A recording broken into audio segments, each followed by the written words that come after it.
You're listening to WZYE 95.9 FM. You are listening to WZYE 95.9 FM, the most influential name in Caribbean radio in the tri-state area. Broadcasting from East Orange, New Jersey, the most influential name in Caribbean radio. WZYE 95.9 FM.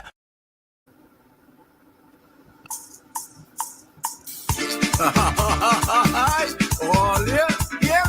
I'm looking forward to a peaceful Christmas, a quiet Christmas. I don't want no row, no way, no how. I don't want no row.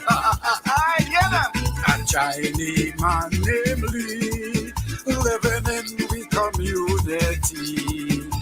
Lee very ignorant, he truculent and arrogant. He argumentative, a sense of privilege. He make it hard to live in we small village every single day. Some way, somehow, this fella Lee does find himself in row. So this Christmas, we don't want no rowdy, no rowdy. Stay with the rowdy. This Christmas, we don't want no rowdy. Just stay away from me. Yeah, take a little vacation. You know what? We go pay for it. Yeah, play a little golf, talk a little cricket, line, take a quarantine. You know what I mean? Yeah, you's a fella, you don't think, man, you don't think. Yes, Lee like a Rottweiler. He could be a lot milder. Listen to me, pal. Try and stop the bacchanal. Every day and night, Lee looking for fight. With all he might, the fella always right. Some say he not too bright. He giving them a fright. He angry like a cow, but Lee always in row. So this Christmas, we don't want no rowdy, no rowdy. With the rowdy, this Christmas, we don't want no rowdy. Just stay away from we. Give me another social distance now. A big one, a big distance. Like if you start in a race. Take a distance. Little really be sick. He gets better very quick. Once he play a little golf with Vivian or Rolf. He never get on ever since he born. He real love the ladies, but don't play babies. The friends he lining with, most of them they with. But I'll tell you now, the man always in row. So this Christmas, we don't want no rowdy, no rowdy. Stay with the rowdy. This Christmas, we don't want no rowdy. Just stay away from me. But listen now, man, I hear he riding out the tongue, you know. Yeah, I hear some people talking. And it's not just for Christmas, he gonna be gone for a long time. What we gonna do, boy? The place so nice up again. Bye-bye, Mr. Lee. Mr. Lee, bye-bye.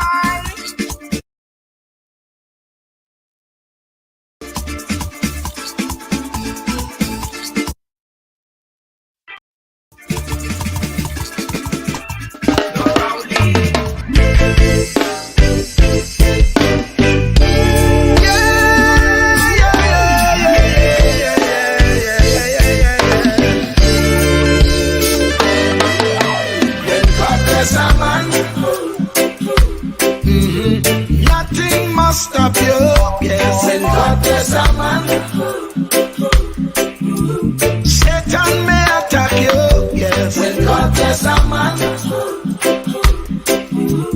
he's gonna back you, yes. When God bless a man, that man must stand, he must stand AI. Who God bless, none can curse. His divine favor man can reverse. Can reverse. even if they do their worst, hey. When God bless a man, nothing must stop you, yes. When God bless a man, Satan may attack you, yes. When God bless a man, he's gonna back you, yes. When God bless a man, that man must stand. He must stand, I say. If you answer his call, he will lift you up. If you fall, hey. If you fall, just give him your all, hey. When God bless a man, should be nobody, nothing must stop you, my friend. When God bless a man, Satan may attack you, yes. When God bless a man, he's gonna back you, yes. When God bless a man, that man must stand. He must stand, I say, yeah.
God's child, at times your heart does be bleeding. for healing, who know how to flow when your soul needs some restoring. So Jesus, cover me while you fix it. Cover me while you fix it. Cover me while you fix it. Jesus, cover me. Cover me while you fix it. Cover me while you fix it. Cover me while you fix it. Jesus, cover me. Cover me home from evils unknown. Cover my feet so I'll never retreat. Oh Lord, cover me while you fix it. Cover me while you fix it. Cover me while you fix it. Jesus, cover me.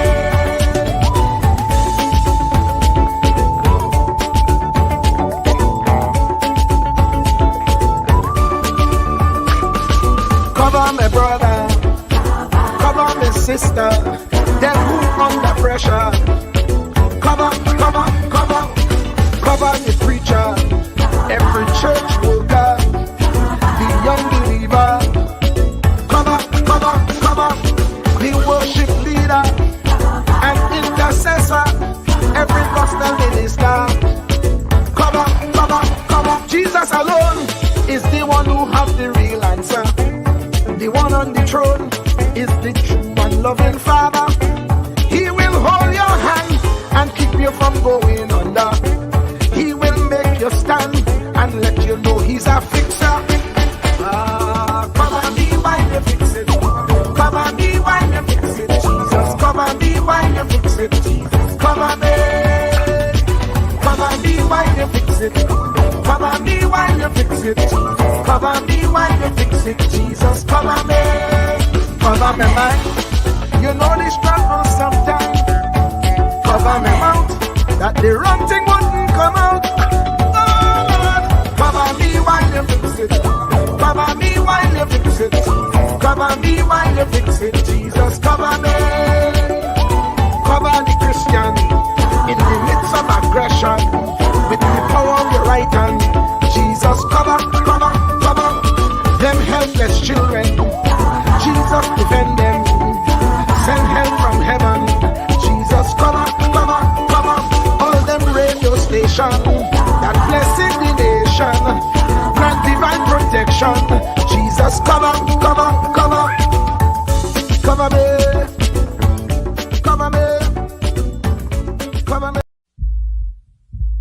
Truer words were never spoken. The less you associate with some people, the more your life will improve. Anytime you tolerate mediocrity in others, it increases your mediocrity. An important attribute in successful people is their impatience with negative thinking and negative acting people. As you grow, your associates will change. Some of your friends will not want you to go on. They will want you to stay where they are. Friends that don't help you climb will want you to crawl. Your friends will stretch your vision or choke your dream. Those that don't increase you will eventually decrease you. Consider this. Never receive counsel from unproductive people. Never discuss your problems with someone incapable of contributing to the solution, because those who never succeed themselves are always first to tell you how. Not everyone has a right to speak into your life. You are certain to get the worst of the bargain when you exchange ideas with the wrong person. Don't follow anyone who's not going anywhere. With some people you spend an evening. With others, you invest it. Be careful where you stop to inquire for directions along the road of life. Wise is the person who fortifies his life with the right friendships. If you run with wolves, you will learn how to howl. But if you associate with eagles, you will learn how to soar to great heights. A mirror reflects a man's face, but what he is really like is shown by the kind of friends he chooses. The simple but true fact of life is that you become like those with whom you closely associate, for the good and the bad. Note, be not mistaken. This is applicable to family as well as friends. Yes, do love, appreciate, and be thankful for your family, for they will always be your family, no matter what. Just know that they are human first, and though they are family to you, They may be a friend to someone else and will fit somewhere in the criteria above. In prosperity, our friends know us. In adversity, we know our friends. Never make someone a priority when you are only an option for them. If you are going to achieve excellence in big things, you develop the habit in little matters. Excellence is not an exception. It is a prevailing attitude.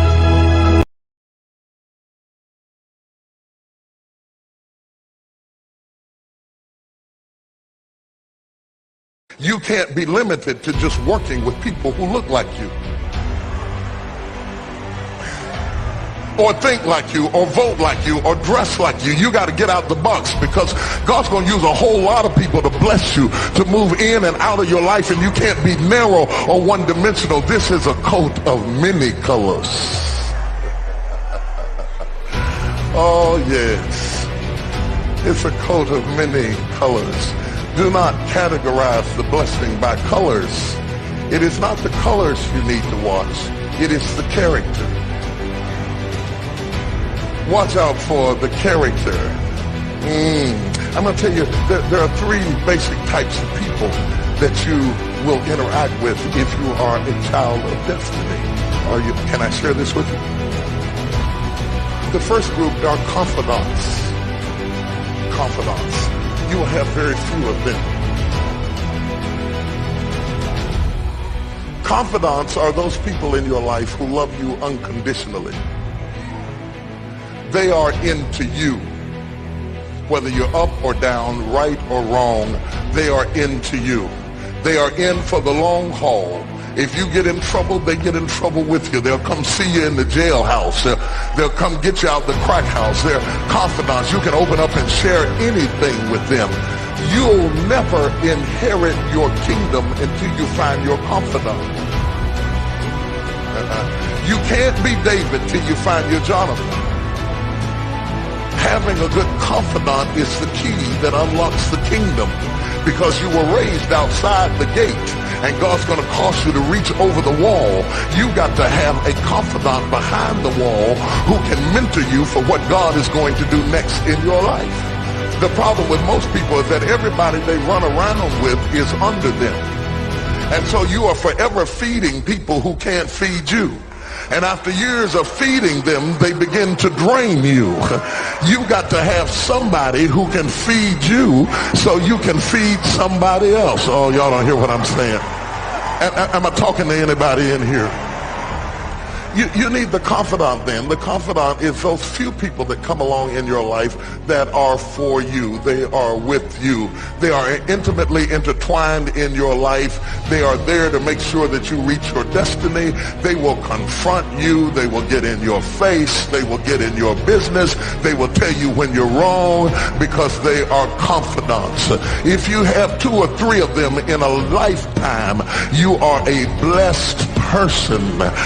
Without them, you'll never be who God called you to be. You need to find your confidant. Number 2, the other group are your constituents. They are not into you. They are into what you are for.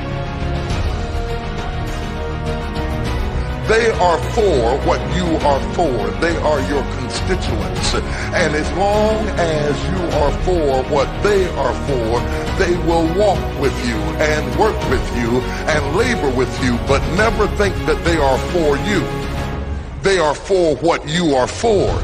And you have to know that, because if they meet somebody else that will further their agenda, they will leave you and hook up with them, because they were never for you. They were just for what you were for. They are your constituents.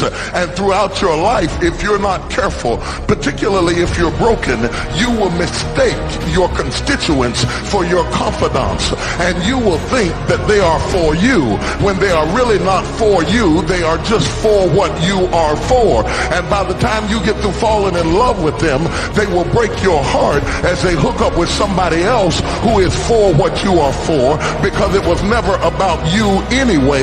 It was about the causes that you represent. They are for what you are for, but they are not for you. They are your constituents. Can I go deeper with this? The third group are your comrades. These people are not for you, nor are they for what you are for. It is just that they are against what you are against.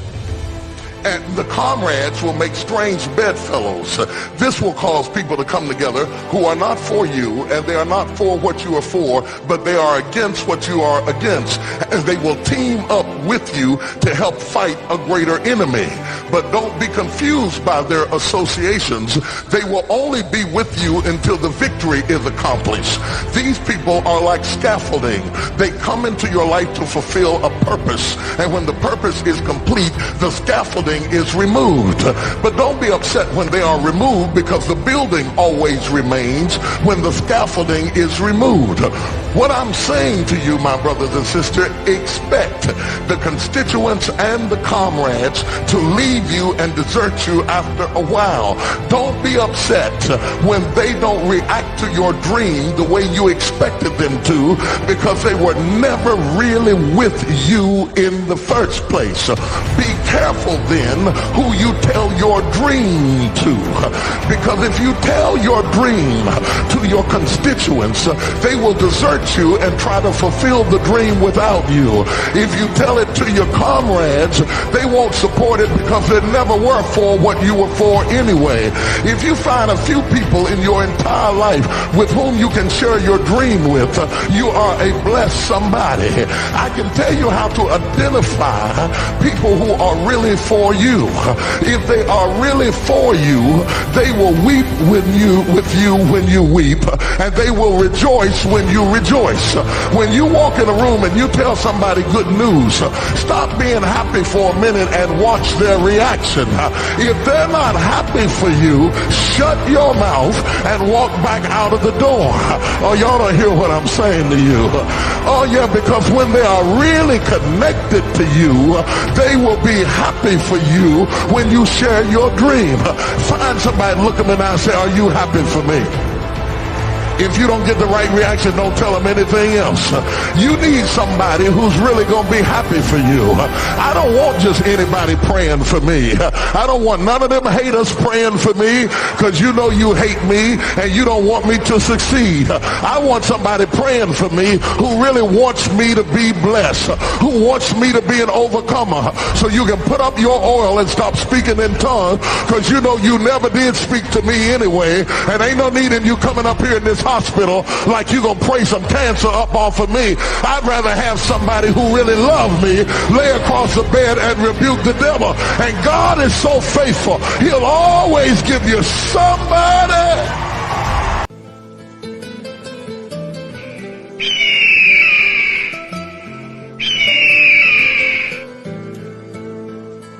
Don't be a parrot in life. A parrot talks way too much, but can't fly high. But an eagle is silent and has the willpower to touch the sky. Here's the 7 mentalities that we can learn from an eagle. Number 1, eagles fly alone at high altitude. Eagles don't fly with sparrows, ravens, and other small birds, meaning stay away from narrow-minded people, those that bring you down. Eagles fly with eagles. There's a saying that goes like this: people you hang around will eventually determine the person you become. Keep good company. Number 2, eagles have vision. They have the ability to focus on something as far as 5 kilometers away. No matter what the obstacles, the eagle will not move his focus from the prey until he grabs it. Meaning, have a vision and remain focused in your life. No matter what the obstacles and challenges you may face, don't give up and you will succeed.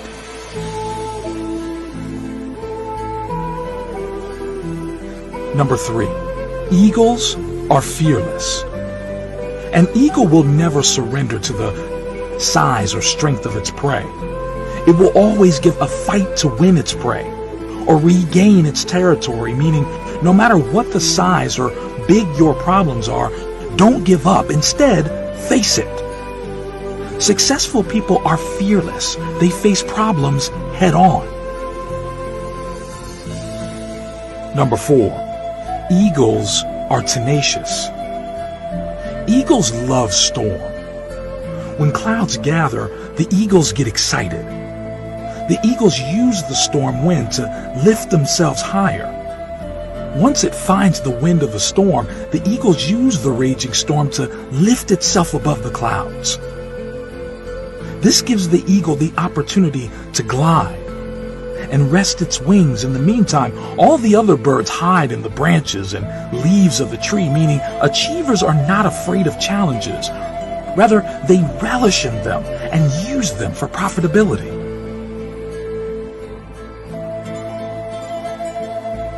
Number 5, eagles never eat dead things. Eagles never eat dead meat. In other words, an eagle does not scavenge. It only eats the meat from the prey it kills itself. Meaning, do not rely on your past success. Keep looking for new frontiers to conquer. Leave your past where it belongs, in the past.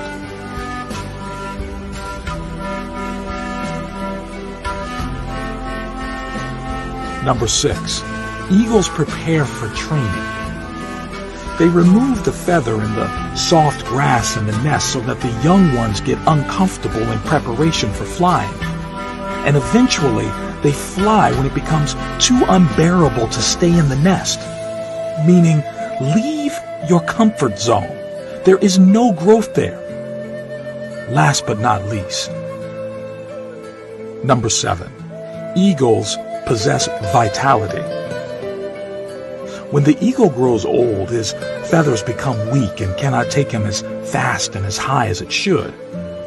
This makes him weak and could make him die, so he retires to a place far away in the mountains. And while there, he plucks out the weak feathers in his body and breaks his beak and his claws against the rocks until he is completely bare. A very bloody and painful process. Then he stays in his hiding place until he has grown new feathers, new beaks and claws, and then comes out flying higher than ever before.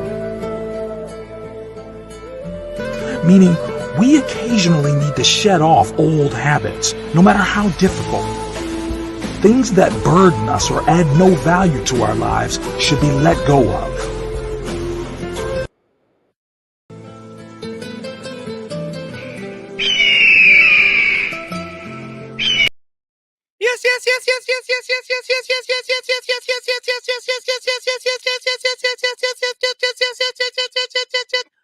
Let me say a special hello to all the WZYE 95.9 FM listeners. Of course, ladies and gentlemen, it's in the village with the DAT Triplets on WZYE 95.9 FM. And we come to you every Tuesday, Thursday, and Saturday from 7 to 10 p.m. It's Tuesday, Thursday, and Saturday from 7 to 10 p.m. And as usual, ladies and gentlemen, each and everyone is welcome. Doesn't matter what color t-shirt you wear. If you wear a zebra t-shirt, a lion t-shirt, a monkey t-shirt, doesn't matter what color t-shirt you wear, folks. You have a orange, a pink, a salmon, a burgundy. Doesn't matter what color t-shirt you wear. You're welcome in the village with the DAT Triplets on WZYE 95.9 FM. So also doesn't matter what planet you're from. You're from Mazatanias, Xenoranias, Sonoranias. It doesn't matter, ladies and gentlemen. We welcome you in the village with the DAT Triplets on WZYE 95.9 FM. Let me bring in 1/3 of the DAT Triplets, no other than Diana, Waveney, Stormy, the Storm, Benskin, Greta, the Trinbagonian, the poetess, the poetress, the motivational speaker, Waveney McDonald Benskin, boy. The cold Bajan today, up in my neck of the woods, it cold. No matter what kind of heat you put on, a cold answer and a aching. This it's not winter. Can you send a memo to Mother Nature and tell it's not winter yet? The weather was nice down here today. Well, you down there. See where I up here. Yeah, the weather was fantabulous, splendiferous, marvelous, splentacular today, man. I went outside running in shorts. But yeah, this one now. Oh. So yeah, this now. You know, when I go out, I just give myself a kind of target. You know what I mean? Once the GPS watch gets something, I say, well, you know what? I say I go do 3 miles today, right? So I gone out, I running. I get to 2 miles. I say, all right. When I get to 3 miles, I say, you know what? I go add the next mile. So I went 4 miles. When I get to 4 miles, yeah, the next mile. I add the next mile. When I get to the 5th mile, I say, all right, finish up with the next quarter mile.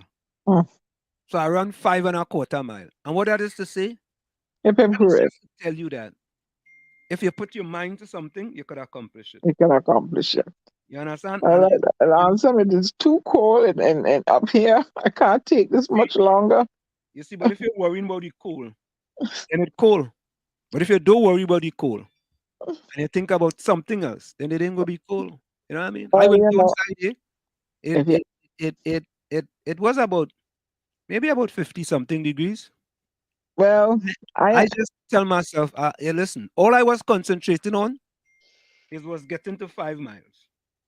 Now, I don't care how cold it is. If it was 50 something degrees down by you, up here is about 10, 15 degrees colder, and it had a wind with it too. And it's still, now the nighttime, it's even colder. I can't take that, especially when you have skeletal ailments, you feel this cold. Right? So it kick me all day long. I drink ginger with lemon and honey. And here my issue. I had the Bell's palsy recently, right? So they prescribed some steroids for me to heal. So I was between taking the steroids so my face could go back straight, or don't take the steroids and let it linger as long as possible and stay crooked, or take the steroid and experience some weight gain and heal. So I had to take the steroid, experience about 20-pound weight gain and heal. Now I'm dealing with getting the 20 pounds off. You see? Well, half a dozen of 1/6 of the other. Yeah. You know, I mean, that's part of life, but at the end of the day, you know, you're still on the surface of the earth. Yeah, you know. So I do my exercises. I back on my juicing. Cut out certain things. I walk when I can, but I couldn't walk today because the skeletal problem, and it's too cold. So I just cycle and cut my caloric intake and hope for the best. Yeah, well, I try to not let factors that I cannot control, outside factors, then like snow and cold and rain, thing like that. I mean, even during the pandemic, right? A lot of the places were closed and you really couldn't run. So what made me very happy is when it rained. When it rained, I could go out and run because nobody used to be on the track. So I wake up, I say, all right, raining. I say, great. I jump in my car, go into the track, and I run around the track. I do my 4 or 5 miles, whatever I have to do, and I come back. You know, it's funny, a few days, a police officer came by with a bullhorn. Excuse me, you are not supposed to be on the track. The track is closed. I say, all right, no problem. Say he come about 9 o'clock in the morning. I say, all right. He come 9. So next day I go come 10 o'clock. I went there 10 o'clock and nobody see me for about a few weeks. Well, then the next time somebody come and say, hey, hello, you're not supposed to be on the track is closed. I say, all right. 11 a.m. And that's how I just kept it going and going. You know what I mean? And one time, I actually was running the steps in my house. When the pandemic just started. And, things was looking kind of dreary outside, dreary. I started running the steps in my house. I just run up the steps. What steps? What steps you running in the house? Any people say you living in a basement? Oh no, I was running up the basement steps. Yeah, the basement steps. I was running up from the basement up to the up to the first floor, but I couldn't let the landlord see me. So, so what I do, I run up quickly, and I can't make too much noise. I run up from the basement to the top, Mm, then I walk back down. I run up again. mm, And I did quite a few of that, but that wasn't really helpful, to be honest with you. That was a waste of mm. time. Because, I mean, that steps is only about maybe just a few yards, maybe, and But it's still movement. You're running up part. That requires oxygen. Burn oxygen. Inhale. nah, it was good. It was something really, really and truly to do, and I had to do that for a few days. And then, it's funny, right? Mm, During that pandemic, like the first month, the air outside just looked different. mm, It felt different. And the funny thing is like if I went out to run and I see somebody coming in my direction on the same side of the road, I cross the street. really? Yeah, I cross the street, man. Hmm. That was interesting. Now you see somebody coming, you ain't even worry about crossing no street. You just Yep. you go away rejoicing like if it's nothing. You know what I mean? Mm-hmm. Yeah, Mm-hmm. but that's how it does go sometimes. Mm. You know? But yeah, man, I- it ain't easy. So who come in the chat first? A lady as usual. Always, always, always, always. We know Woman is we know how that boss. we know how that does go. Hold on, let me try and get something here. Today, what is it? Okay, I can't do that. Lining up some talent for that show, Angela. Woo. Schedule for later. No? Hold on, just a minute. All right, let me do this. Save changes. All right. So that one going there. Yes. Of course, it's no other. I mean, I was saying down in my kitchen and I sent Mm-hmm. out the thing, I sent it out about 4:15 p.m. Mm-hmm. And when I look in the chat, 4:16 p.m., I see Nadia at Hey. 4:16. I say, but wait now, boy. I feel Nadia have a radar or something that as soon as that thing come in, it has buzz on she phone or on she laptop or somewhere.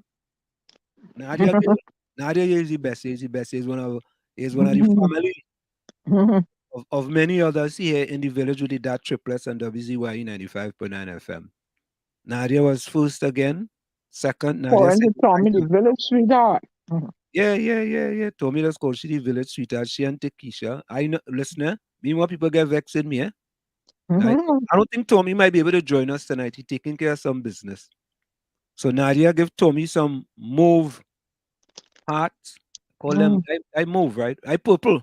Purple. Oh, I, Lord, I, I call it you go mauve. in a paint store and ask a man for mauve and you go see mauve out the store. But you know, mauve is not a color. Purple. No, mauve is not a color. Lavender, purple. Go and ask a paint man in the paint store for mauve and see if you don't mauve you out the store. No, no, no, no, no, no. I want to Google, see if mauve is a color. I want to mauve color. MAUVE. Careful, Alexa could tell you fool. Mauve is look at the Look, I'm color. telling you, mauve is a color. What's wrong with you? Shop mauve color. Mauve color. Here it is. And it's the same color like what she have there. Mauve. Oh, Yeah. That's why it is. I like to Google. I Google. Mauve is a pale purple color named after the mallow flower. okay. First use of the word mauve as a color was in 1796, according to the Oxford English Dictionary, but its use seemed to have been rare before 1859. Is that Alexa or Siri? Now this is Google. That's Alexa or Siri? No, no, no, no, no. I ask Siri. Let me ask Siri. Siri, is there a color mauve? Like, Siri not saying, boy. What's going on? I'm gonna tell you. Siri, can you find me mauve color? Why She'll tell you, why don't you go to Chumacaka and look for mauve? No, we are moving through my cut. Siri not saying. Hey Siri.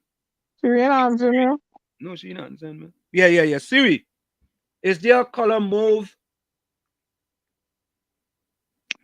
Why don't you carry on in the village and leave me alone? I'm on downtime. She said, yeah, Siri don't understand me. Siri, is there Yeah. a color mauve? Mauve?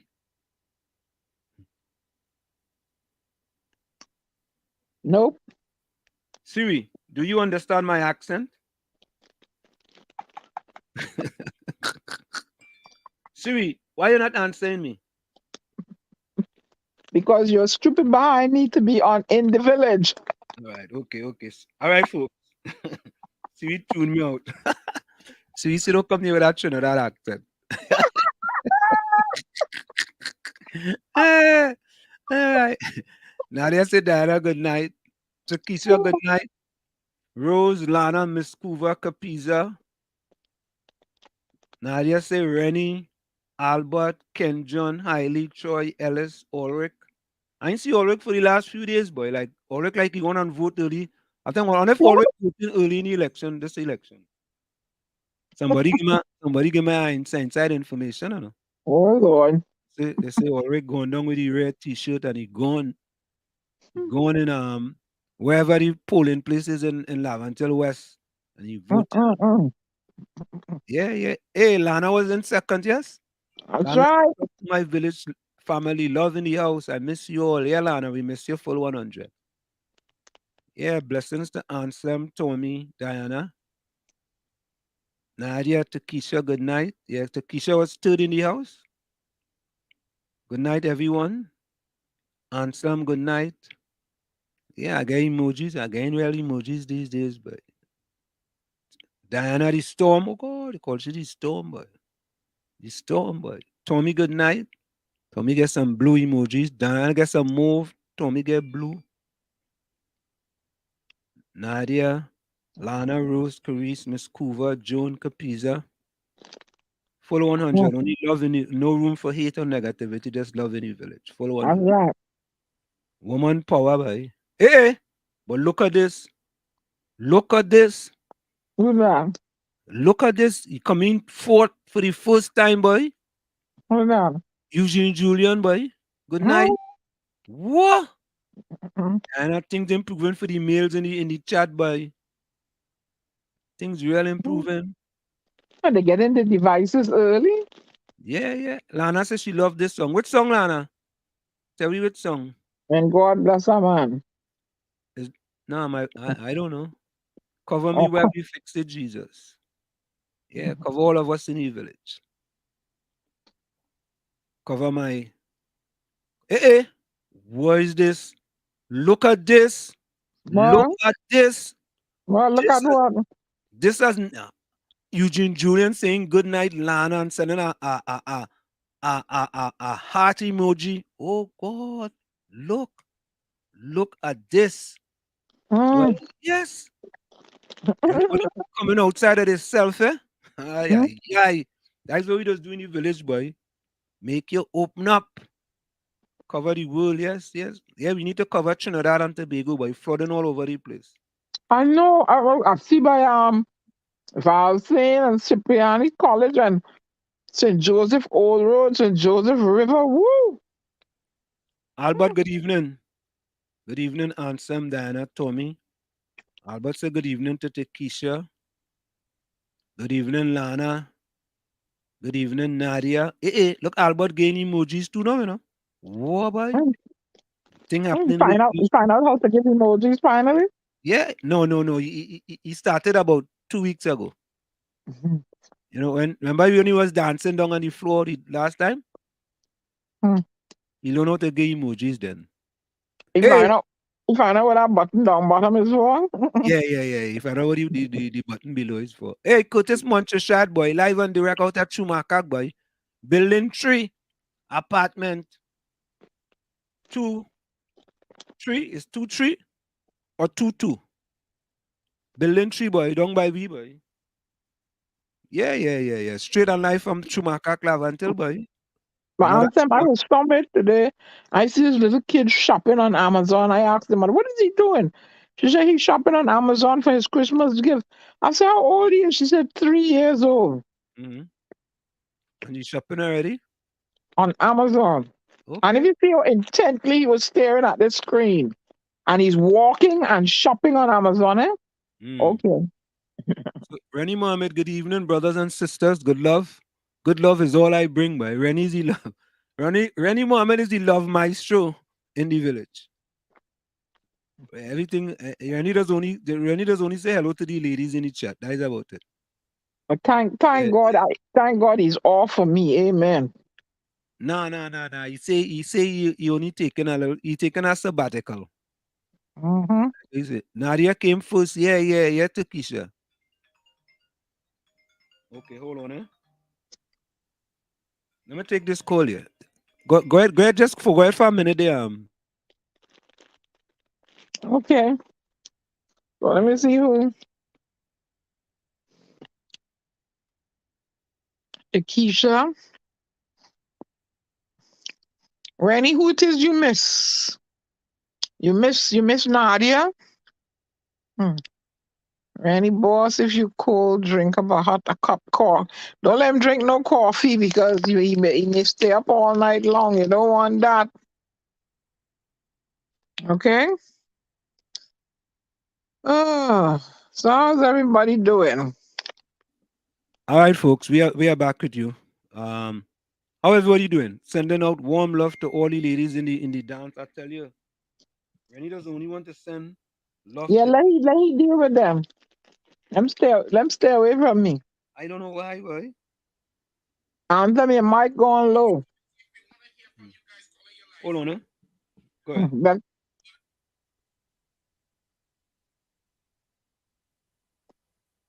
are you going away from your mic? Hello? Not hearing you at all. Now my mic muted for a minute. I'm muting it for a minute. Rennie, if you could drink that hot, Rennie.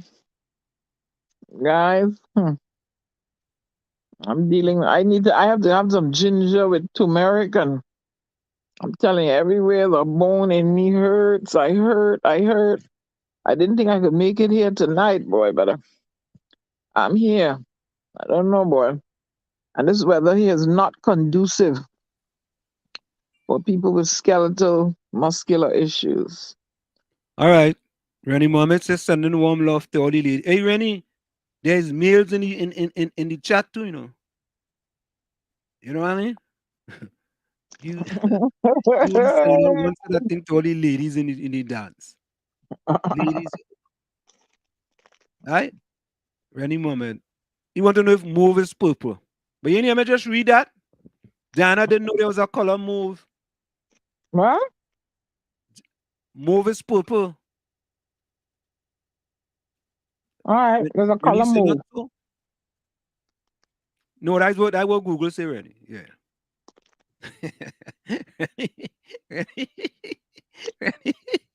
Rennie, ladies, my love, keep you warm in this cool hour.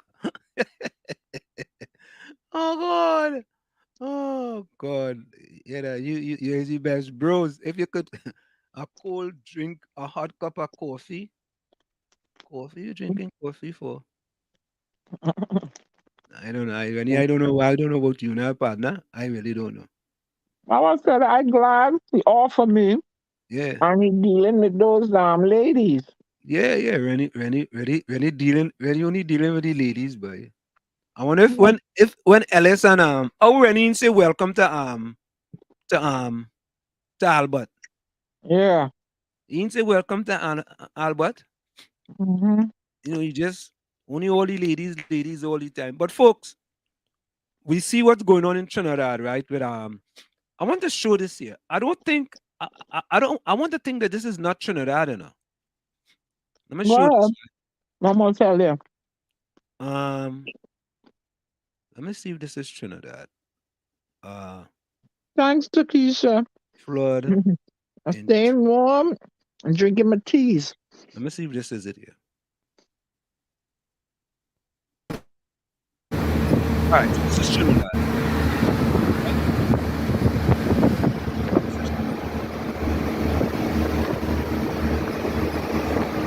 I don't know what that is, but it looks like the highway.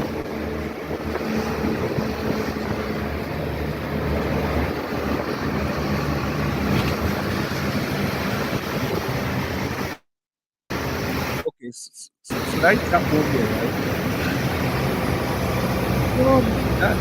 right? So that is the first one. That's Trinidad. Yeah, but there's another one. I'm not sure if it's Trinidad. It just didn't look. Okay, here it is. Don't know if this is TNT. Look at this one.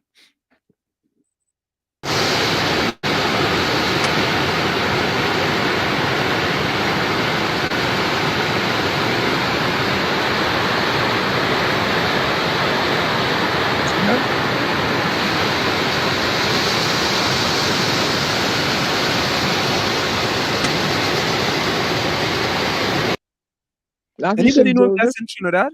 That's Huh? the St. Joseph River, yeah. Behind it. So the police station is St. Joseph Secondary School. Really? Somebody sent it to me. I was confirmed, and I know the person's voice.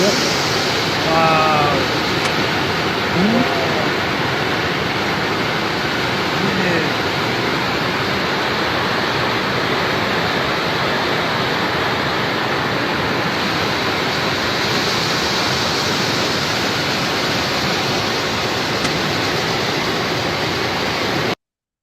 Wow. Wow. That's unbelievable. I sent it to you too. If you look and compare the video. Wow. Yeah. That's just And I sent you unbelievable. one where the Cipriani College is flooded out, and with the water all up by the windows. That is on the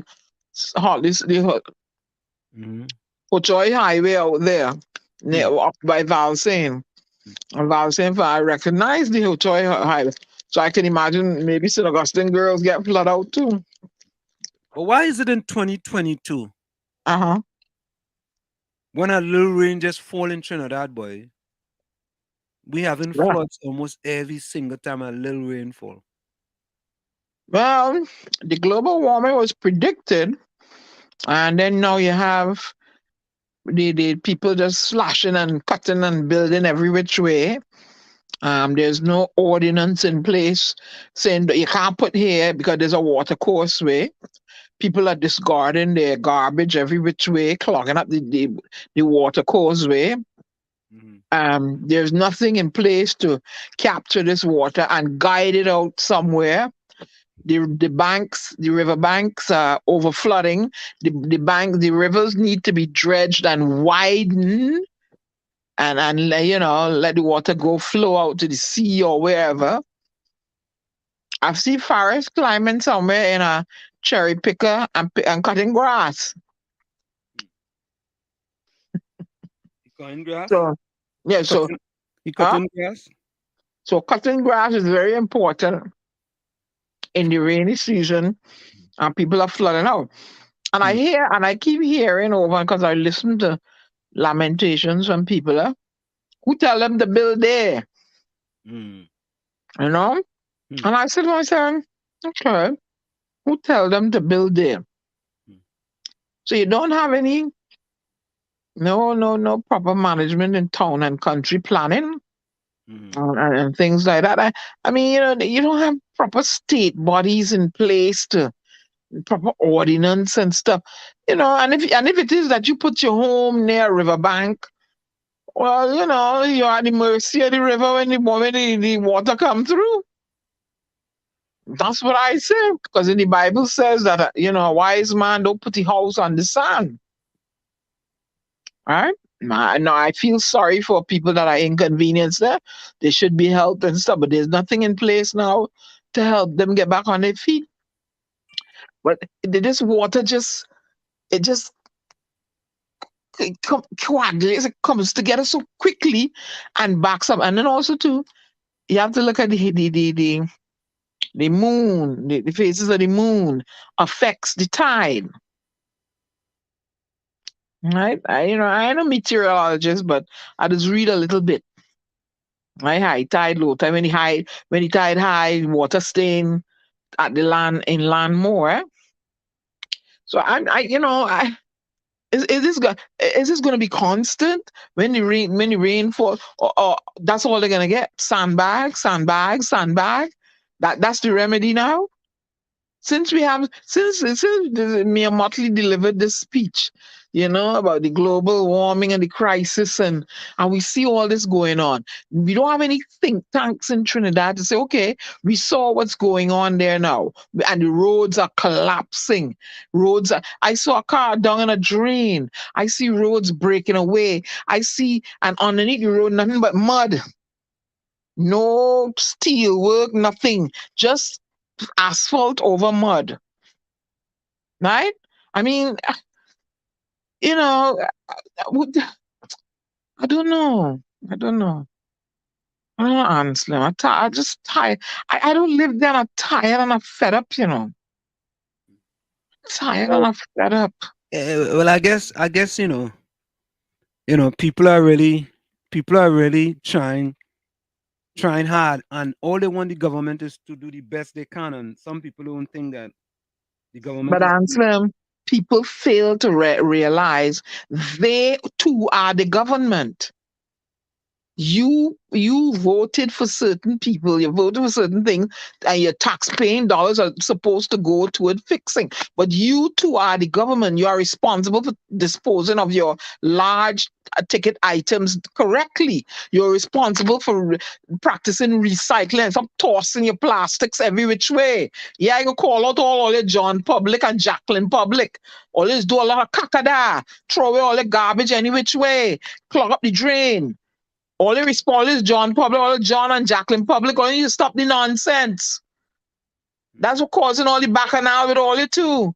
Why are you just throwing garbage any which way? And look who paying for it. All you. And nobody trying to help all you when all they flood out. Try and stop doing that. Dispose of all it. Start teaching the children to dispose and recycle from now. And they will carry on with the practice into the future. Before just throwing things here, there, and everywhere. What you think gonna happen? This is what's happening. And you're billing any which way and every which how. What do you think gonna happen? You're creating your own nightmares. And then want the government to fix it too? Come on. Y'all are partly responsible for what's going on now. Yes, there's global warming too. But when the things run off, all the plastics and things sit on there. Where do you think they come from? The water came in your house and pick up the plastic bottle and decide to go with it? No, it was improperly disposed of. And while we're at it, we need swim call looked at. Huh? So we spinning top in mud, like you just say, Anselm.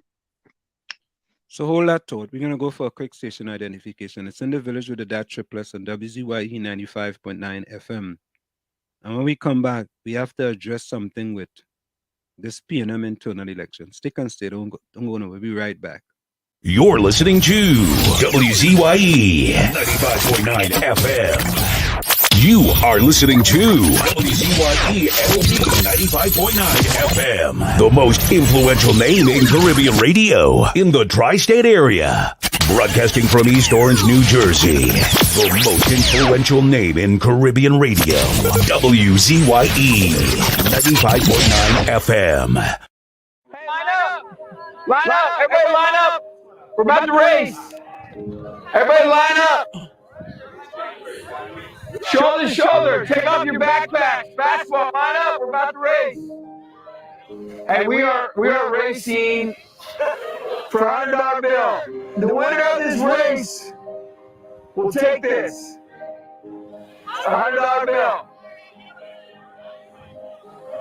Before I say go, I'm going to make a couple statements. If those statements apply to you, I want you to take 2 steps forward. If those statements don't apply to you, I want you to stay right where you're at. Take 2 steps forward if both of your parents are still married. Take 2 steps forward if you grew up with a father figure in the home. Take 2 steps forward if you have access to a private education. Take 2 steps forward if you had access to a free tutor growing up. Take 2 steps forward if you've never had to worry about your cell phone being shut off. Take 2 steps forward if you never had to help mom or dad with the bills. Take 2 steps forward if it wasn't because of your athletic ability. You don't have to pay for college. Take 2 steps forward if you never wondered where your next meal was going to come from. I want you guys up here in the front just to turn around and look. Every statement I've made has nothing to do with anything any of you have done. Has nothing to do with decisions you've made. Everything I have said has nothing to do with what you've done. We all know these people up here have a better opportunity to win this $100. Does that mean these people back here can't race? No. We would be foolish to not realize we've been given more opportunity. We don't want to recognize that we've been given a head start. But the reality is we have. Now, there's no excuse. They still got to run their race. You still got to run your race. But whoever wins this $100, I think it'd be extremely foolish of you not to utilize that and learn more about somebody else's story. Because the reality is, if this was a fair race and everybody was back on that line, I guarantee you some of these black dudes would smoke all of you. And it's only because you have this big of a head start that you're possibly going to win this race called life. That is a picture of life, ladies and gentlemen. Nothing you've done has put you in the lead that you're in right now. When I say go, on your mark, get set, go!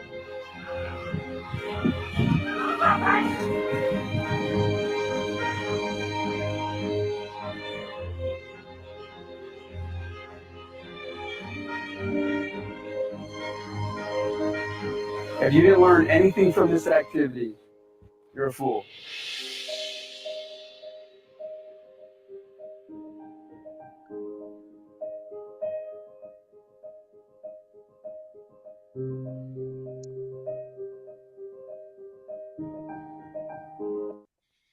We are back with you. It's in the village with the DAT Triplets on WZYE 95.9 FM. We come to you every Tuesday, Thursday, and Saturday from 7 to 10 p.m. That's Tuesday, Thursday, and Saturday from 7 to 10 p.m. And I just play that for a particular reason, you know, for many of you who may think that and think a certain way of people that look like us.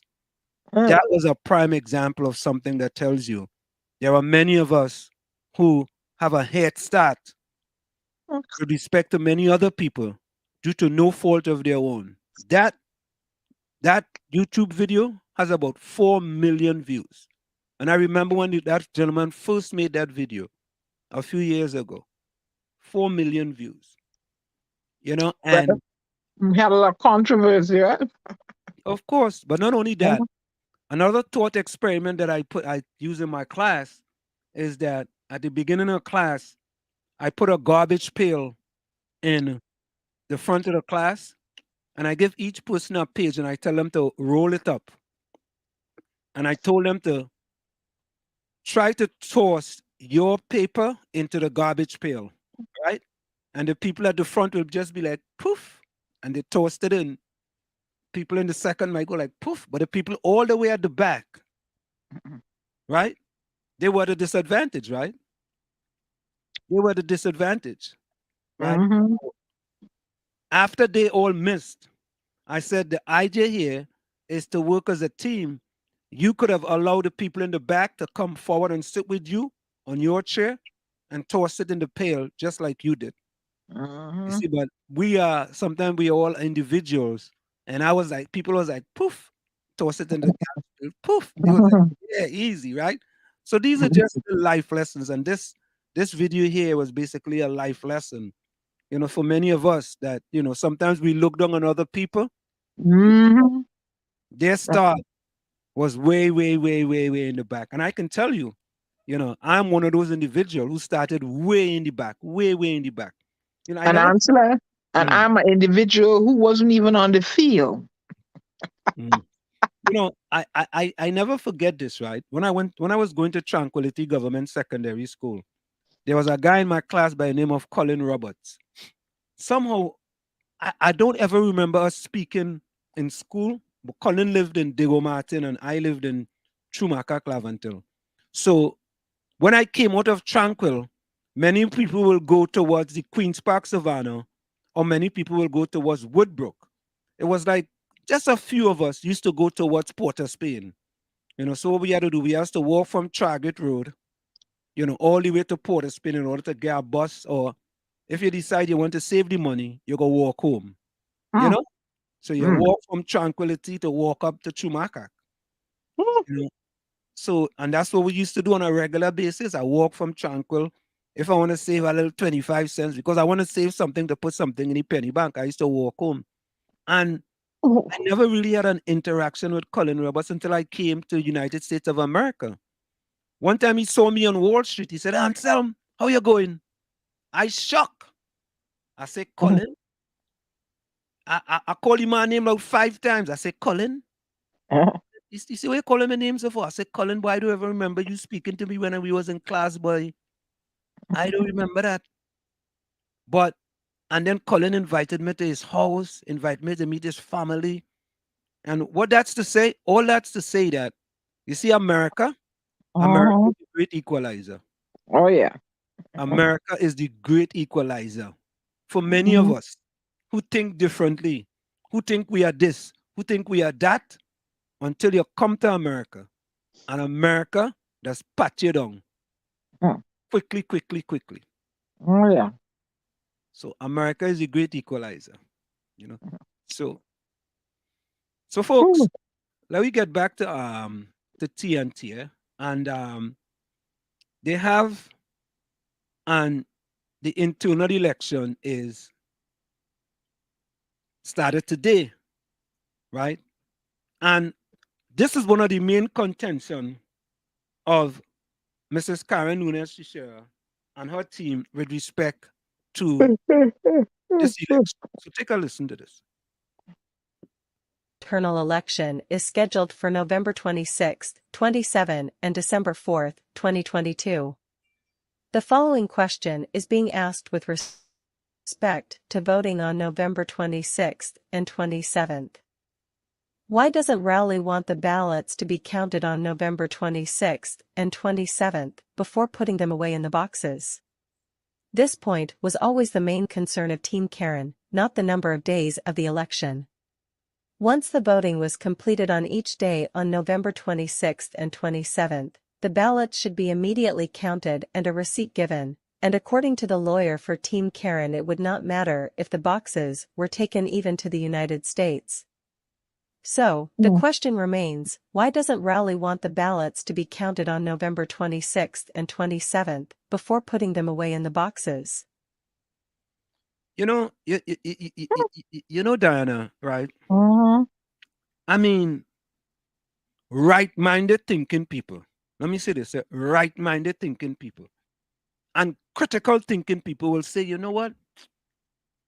That makes sense, you know. If you have an election and people have voted, why not count the votes when it's completed, give a receipt, and whatever you want to do to secure the boxes, do that.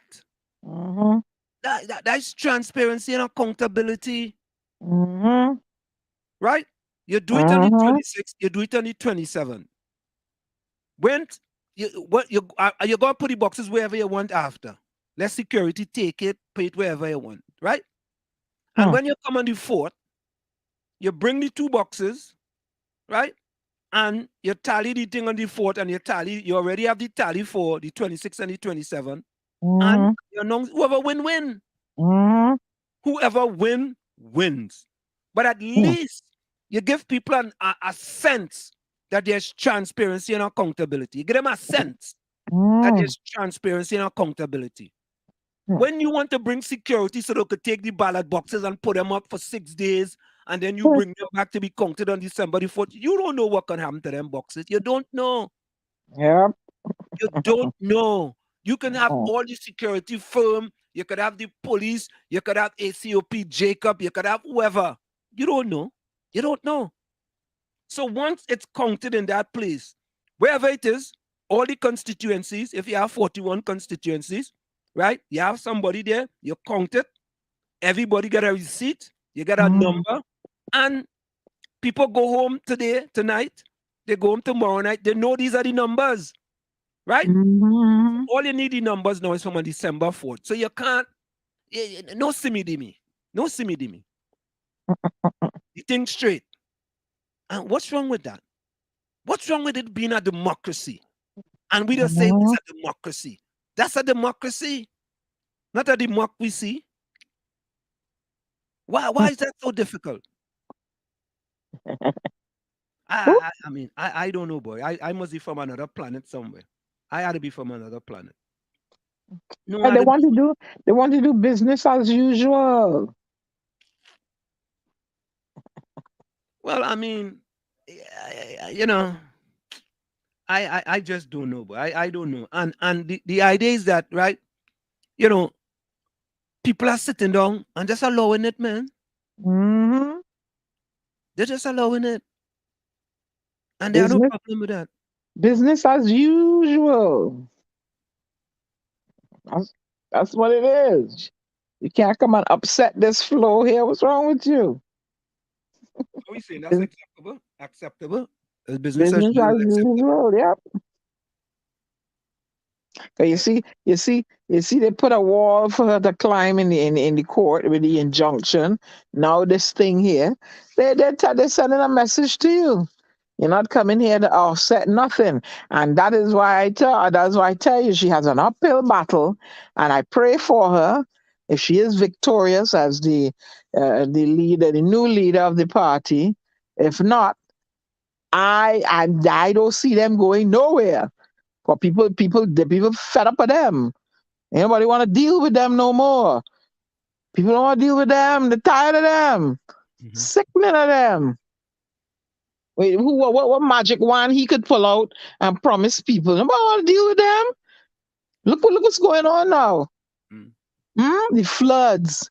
People getting to work. You have no industry opening up to offer these young people any chances at a life. Yeah, the murder rate, the crime rate, the criminal rate. With the police commissioner, we find a police commissioner yet? No, and look what's coming out under the Paria inquiry. Huh? Those fellas were left there to die. You think people gonna forget that? And especially in those constituencies, you think people gonna forget that? They may want to hear nothing about PNM. Then we'll go another route or or a new party. No, I wouldn't say the PNM. I will say the RPNM. They don't want listen. If I don't care RPNM, ZPNM, if he goes back in and answer by the I might be wrong. Me no political analyst, me no political astutist, me no political economist.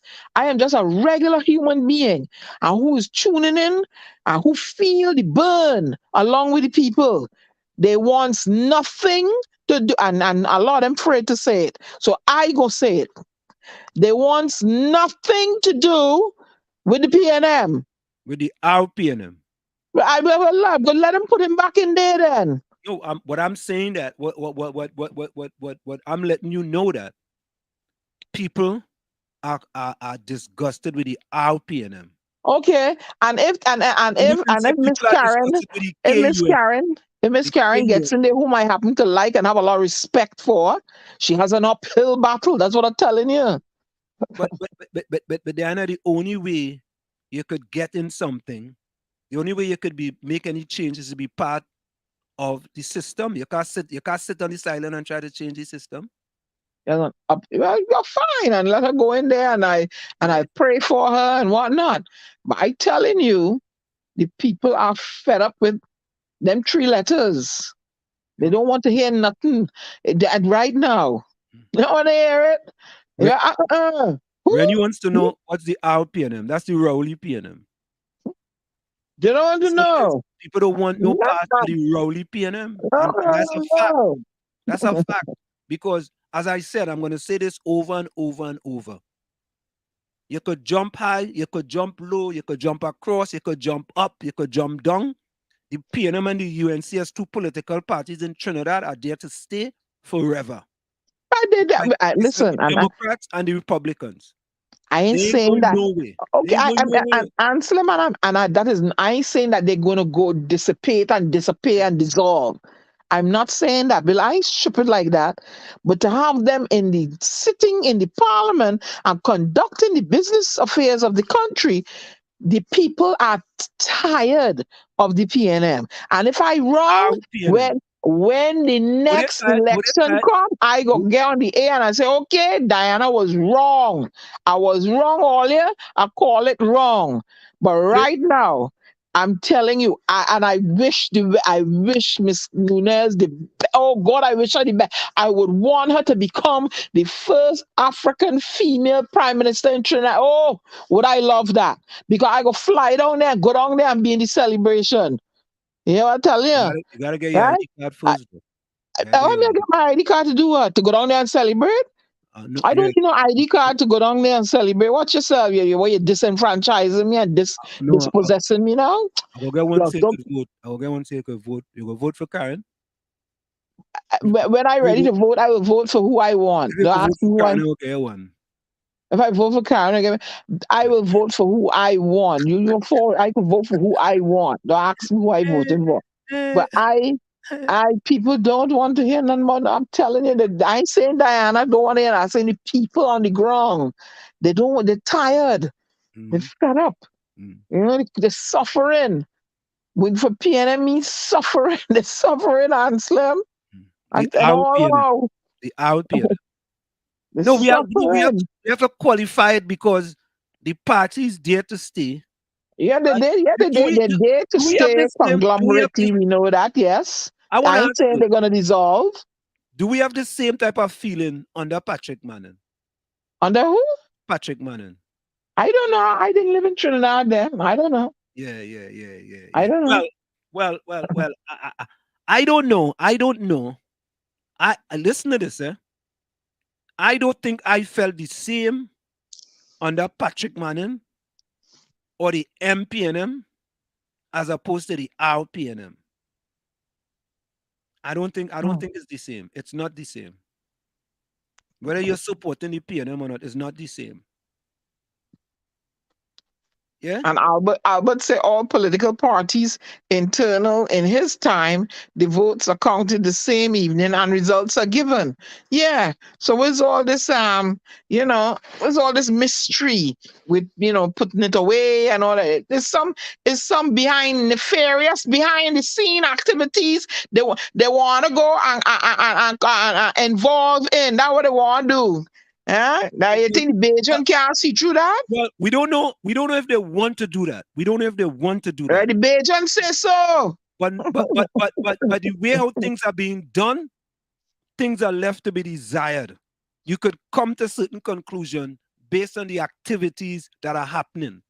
And if you don't want people to think otherwise, just do it transparent and accountable. It's that simple. It's not that difficult. Right? It's not that you have to bring security to go and do. Listen. And let me tell you something to answer. And I've never followed politics in Trinidad more till now.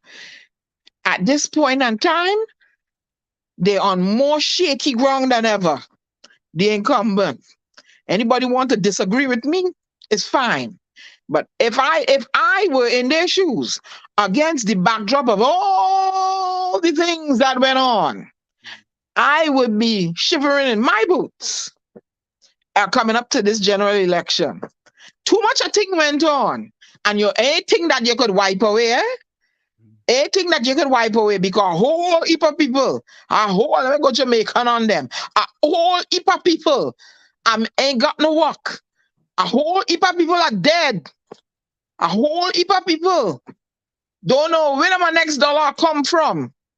A whole heap of people that frightened. Look, them a go around in people's house now, dress up as army people and invade in their house. And Them not harm the police commissioner.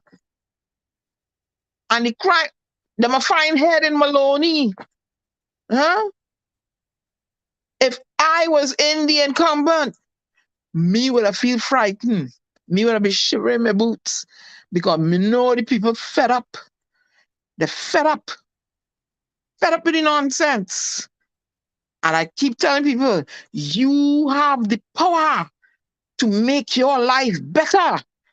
If you want the same thing, go and put your finger in the ink for the same thing.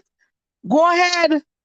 But if you want change, betterment, a possible improvement and progress, try something different now. But if they put someone different at the helm, give that person a chance and see. And if they don't perform, you move them too, like the flooders move thing. Move them. Hey, you promise you would do that. You're not moving. You're not doing it. You got to go. Don't give them the right to inherit cabinet. They don't have no right to inherit the cabinet. Your finger in the ink is your leverage to have a good life. And your children and your grandchildren. Put your finger in the ink and send a message. That's all you need to do, eh? Okay. Good. Now take a listen to this. Take a listen to this.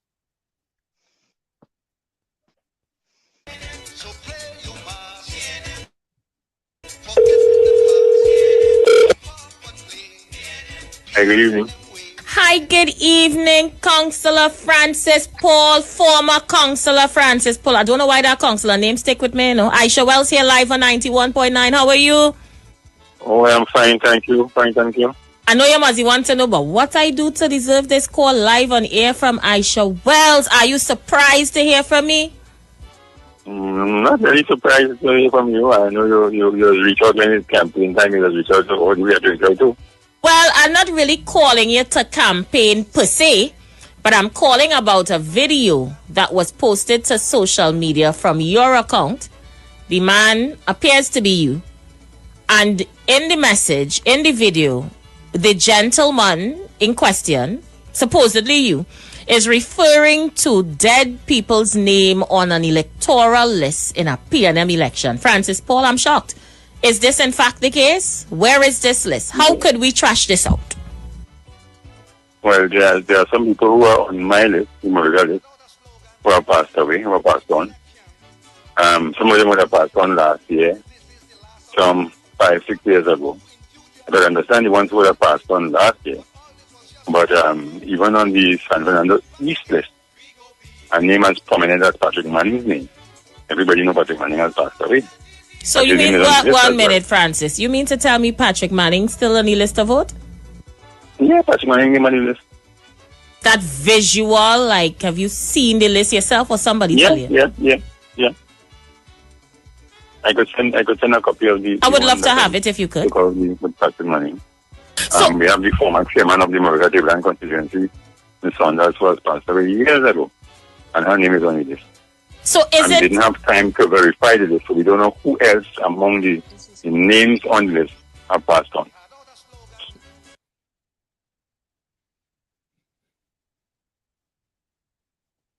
You hear that? And I spoke to another individual. But Anselm, yeah. I didn't Donna Cox came out and said that dead people on the list getting benefits. Yeah. But the question is that yes, there may be some people names who are still on the list. Mm-hmm. And I understand that. But Patrick Manning? So, but let me ask you something. By his name being on the list, it is possible for a check. How is the voting done? I'm confused. In the internal election, is it a check mark? Is it a finger in the ink like the general election? Is it a signature? How is the internal done? What I was told, you have to come with an ID card. And once you show your ID card, you cross the name of the list. Right? And once you cross the name of the list, then you are able to vote. That's what I was told. Right? I don't know if you have to show, because they have a PNM card, is my understanding, but it doesn't have a picture on it. It's not a picture ID card. You understand? So the whole thing corrupt from the top all the way up. Well, no, not that the whole thing is corrupt. I wouldn't say the whole thing is corrupt. That's painting a broad brush. I think there are certain things that needs to be corrected. Certain things that need to be corrected. For example, before you send out a list to someone, you should at least vet that list. At least vet that list, and you should know that if you go to San Fernando East, or wherever Patrick Manning was, and you see his name on the list, don't send that name. And not only that, but I've been told by my reliable person in that same San Fernando East that there's about 10 other dead people on the list. From a reliable person. 10 other people on the list. Why you having an election with dead people on this? And listen, so I was arguing this with my good friend Eugene Julian, because he says he's a voter coordinator or something where he lives. This is the question. If I voted, now I don't know if you have put your hand in the ink or whatever, right? Right? If you had to put your hand in the ink, it will be difficult for you to go and vote twice if you're using the same finger, right?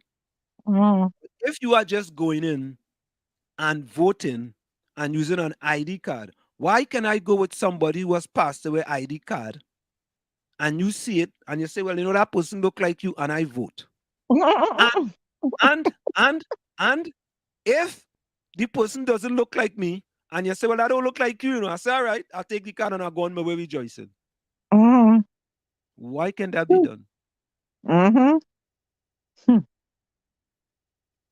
I mean, it's that's why we can't paint a broad brush, because say there's a 100 name on the list. 100 votes can make a difference if there's a close election. It can make a difference. So right? Those 100 dead people, you want to bring it home? Yeah, those 100 people could bring the whole thing. They could come back to life. They could bring whoever the candidate is back to life. They could bring him back to life, so to speak. Right? So these are some of the questions that are being asked. But it seems like when you ask these questions, somehow people talking about you want to bring down the party.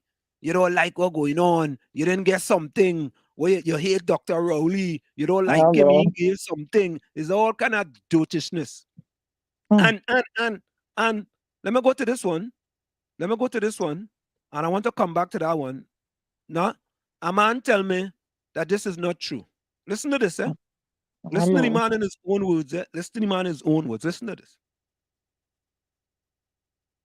Oh, God will tell me the same thing happened again. Yes.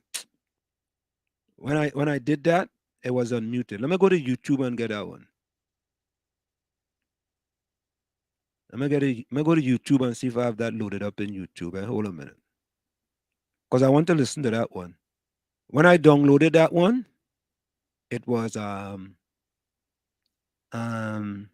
okay, look at here. Let's try this one.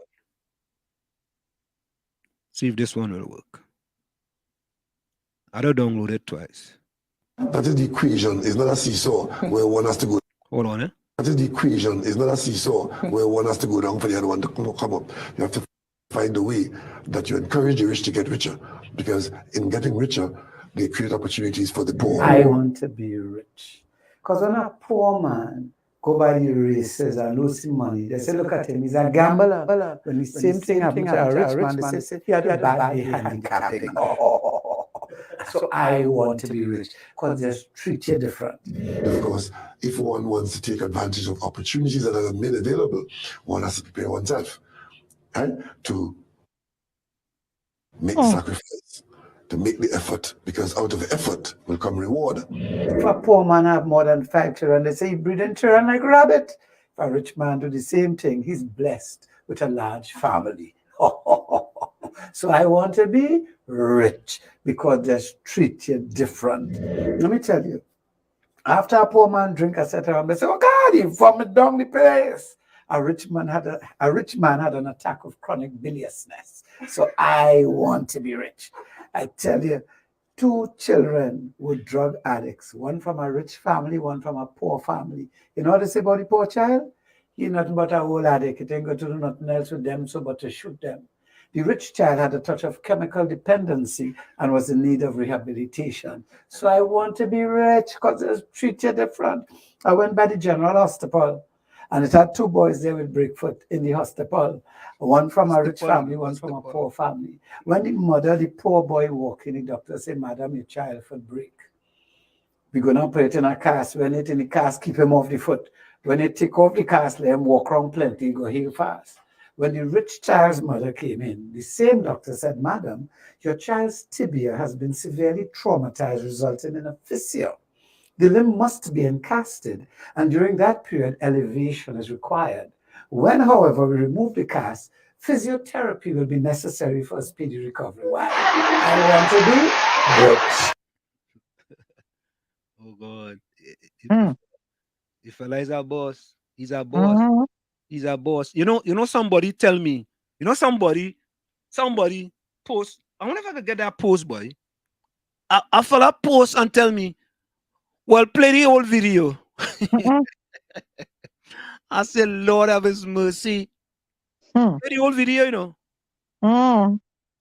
I mean, it is mind-boggling for you to even just take a sentence out of the man says he don't have no problem the rich getting richer so they could help the poor. And you want to play the whole video? You trying to defend that? You want to defend that? Because he getting richer, that's what it is. How you go defend that, man? How you go defend that? Yeah, not only you alone want plenty, we want to be rich. That's right. We want to be rich. You understand? And when these things are brought up, Wall Street hate Dr. Rowley. I hate Dr. Rowley. Anytime I spew in facts, I like to spew facts. That is me. I like to spew facts. Yeah, I spew plenty facts. It's all kind of thing that is called me. All kind of thing. And it don't bother me. It really and truly doesn't bother me. Some I answer, some I ignore. I don't even answer some of them. As Karen Nunes Teixeira said, right? I don't want to give them comments no oxygen. Nah. I ain't giving them no oxygen. And they like to attack you. Oh God, they love this is an attack with full force, boy. Yeah, boy. And they like to, but they don't like to break it down and go after you in a kind of a, a sad way, and hurt your feelings, and they feel proud to know that they spewed some sort of negativity at you. Yeah, like, wow, okay. No, but that has become part of our culture. That has become part of our culture with the negativity in calling people names. I don't call people names, but if you call me a name, right, I will use that same name against you. As I said, my grandmother told me growing up in Chumaka Club, until it takes an idiot to know an idiot, welcome to the idiot club. Both of we know in the same company. Simple. And they like to insult you and hurt your feelings, But like Michelle Obama said, when they go low, you go high, baby girl, go high. No, Albert, this statement is accurate. This is the first time that they are having an election over 3 days an internal election in the PNM over 3 days. And the excuse was that they wanted to give people enough time to vote. Right? They wanted to give them more days to vote because some people wouldn't come to the convention to vote. I mean, if you ever hear more poppycock, it's that story. You know what I mean? We need, I want to tell Joe Biden, President Joe Biden, I want more time to vote in America. So I want to put the election on 3 days because there's hundreds of thousands of leaders vote in New Jersey. Yeah? Hundreds of thousands. Let's vote. And in America, I want the election to be where you can go to the polls and vote. Go to the polls I'm talking about. I want it to be 3 days where you can go to the polls and vote. There's absentee ballots, yes. I want to be able to go to the polls 3 days and vote. 3 days and vote. You know, yes, there's early election in the United States as well. But I want to be able to go to the poll 3 days. You tell me you only have about 15,000 people in go vote in an election and you need 3 days? You're only going to have about 15,000 people to vote in an election and you need 3 days. Something wrong, man. Something wrong. Something wrong.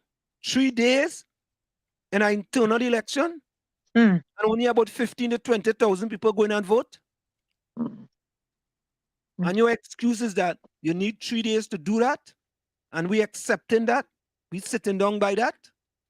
Nah. And then, you know what? You know what troubles me, Anselm?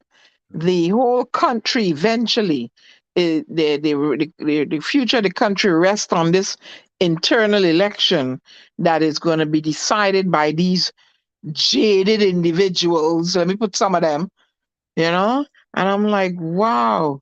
And the whole thing, like, it's causing a division, a rift. Rather than they sit down and say, you know what, he really doing a lot of foolishness, and people ain't feeling so good with he, let me put somebody else here that can unite us and carry the thing forward.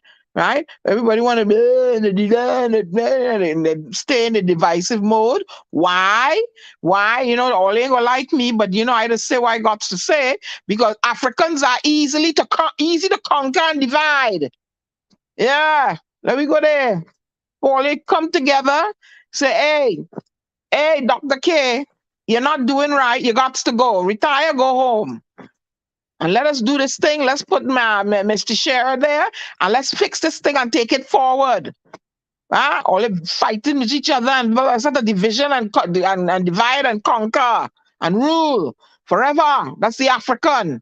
Because they say the PNM is the African party. Yeah? All they'll come for me, Don't come for me. I'll take 2 pills and wait for all you. Good. Anderson, welcome. Anderson says, good night, friends. It will take 2 weeks for the local election and 1 month for the general election. So, correct is right. Correct is right. Because if it's the general election, how much? About 500,000 to 600,000 people normally vote. Right? So, if for an internal election where you only have 15 to 20,000 people and you need to give people 3 days, a local election, it needs to double or triple that. Right? And a general election needs to even more than that. So let me go by the numbers. So we should be taking the EBC to court to tell them that 1 day election thing, that ain't working, That's not good enough. Because we have too much people who have to vote. He's doing a good job at dividing all, yeah. Yeah, that's what he wants to do. And I'm all bickering at each other. And when you look at it, he slides right back in there and say, hey, how I get back here? Because I distract all you and all you bickering amongst each other. And boom, he back in there. And what? Yeah, keep it up. Keep it up. Only in TNT, Faris Arawi could take taxpayers' money and give a man called Vincent. Who Vincent? Who Vincent? What's his last name? I know Vincent Nero, Nelson, Is Vincent Nero you're talking about? No, Vincent Nelson. Hey, but look at this. Albert says, the ONR came from the PNM party. Most of the executives, including Ivan Williams and Fudi Ferrer, was part of the ONR. Fudi was party organizers in the ONR. Hey, Akira, let me make sure I get this right. Akira is, what's the other one name thing again, Diana? Kizzy died the one he went and meet at the boat, but he went to the airport. Akira is Anderson. You asked me, I'm telling you, let me finish my statement now. He went to meet Kizzy at the boat, and then he went and meet Akira at the airport. I don't know about that. I mean, getting in that. I not getting involved in that. All I'm saying is that Diana, Akira, good night. Oh, shit, Akira, oh, yeah. Oh, oops. Oh, Yeah, dear. Oops, I spilled the Akira. beans. I don't know what. I stay out of that trouble. Other bacchanal with Oh, Diana, not me. I not getting in that. So Akira is Anderson, and Kizzy is Troy Smith. oops, I spilled the beans. Sorry. Oh, Okay, sorry, Akira. I beg your pardon. I stay out of Don't, that bacchanal. don't kill him, Akira. I beg your pardon. I mix up the names. Yeah. Just like I just mix up Richard and Ramroop. And Rennie and Ramsun. I don't know. One of them have Fig, one of them have Moko. I don't know. I just mix up the names. Sorry. Sorry, Yeah, Kizzy. I mean Kira. mix up she men. Carice, good night. Good night, Diana, Ansel, and Tommy. Good night, Carice. Welcome. Albert said Don't worry, Nadia. I go fix Rennie. Don't worry. I'm watching him, I go fix him. Oh God, Rennie don't say good night, Carice already. He waste no time. Yeah. Oh, Troy, thank you very much. You see, Troy. You see, Troy fix it for me. So I don't write that down, Akira, let me write that down so I ain't gonna forget that. Because I want to get in trouble. So Akira is Anderson. Akira, I'll say AA. All right. Akira and Anderson. And Kizzy and Troy. Right? Kizzy and Troy. So AA and KT. All right. All right. If you only put N inside of that, it's Karen Nunes, Tishera, yes, KNT. AA. But look, Akira saying you're gonna beat Anderson. Oh God. Anderson, you're in trouble, but you're in trouble. Hey, Eugene, hey, but wait now, hey, no, wait a minute. Diana? What do? Look on the screen, what you seen on the screen there. What happened? Look on the screen. Oh, sorry. Oh, Akira, she now about to beat. No, look on the screen. You ain't seen? On the screen, hi, Carice. Who's saying that? With a heart emoji too, I don't know, but Carice, I don't know. Mrs. Julian, I'm a send the link to Mrs. Julian. No, the man just learned to use emoji. So he's practicing. He just practicing. Yeah, he practicing. When he say words, you can shine up people. Shining up nobody. The man, listen, Albert learned to use emojis, and every time Albert say hello to the ladies, he just put an emoji. When he say hello to me or Tommy, it's emoji-less. Right? Eugene Julian tonight, for the first time, put in emojis. And he only making emojis with heart, red heart, and the other one was some type of heart too. All of a sudden, and only the ladies getting them emojis. So I just explain what I see in the chat, for those who might not be in the chat. At least they could, kind of get a sense of what's going on in the chat. That is all. So Carice, welcome. Right? And that's a real person, Carice. That ain't nobody who's talking you or anything. That's a real person. Eugene Julian is a real person. But he's a voter, what is that? Voter administration or voter, whatever it is. When they go to the voting, he was telling me the procedure that I watch. Oh God, look. Yeah, he was telling me about the voting process now. And I was telling him about how dead people could vote. Right? And he was saying, well, with them, you have to come with an ID. And when we vote here in Jersey, we don't go with no ID, Your name is already on a list. Yeah, your name, they look up the computer, they ask you for your address. And your sign. Yeah. And your sign next to your name. And but thinking about it, if I want to vote for my son, under my son name, I could vote for my son. Because you'd have to show ID. But your signature, that's fraudulent. Well, I wouldn't do that. Yeah, you're behind, gonna end up in Rikers. Yeah. For years. Them ain't easy with that. Good. Easy with that. I know. Yeah, vote a fraud, you will go to jail. I ain't coming to visit you. Huh? Good. No. I ain't doing that. Not I. And you can't run in jail. Yeah? Okay. No. Akira say you can't even say you'll go for a drive and clear your head in Trinidad. Fastest potholes. Oh God. Jesus Christ. Oh my God. I see a picture. One had Niagara Falls, and the other one had what was it, boy? Manzanilla Falls, where the road fall down.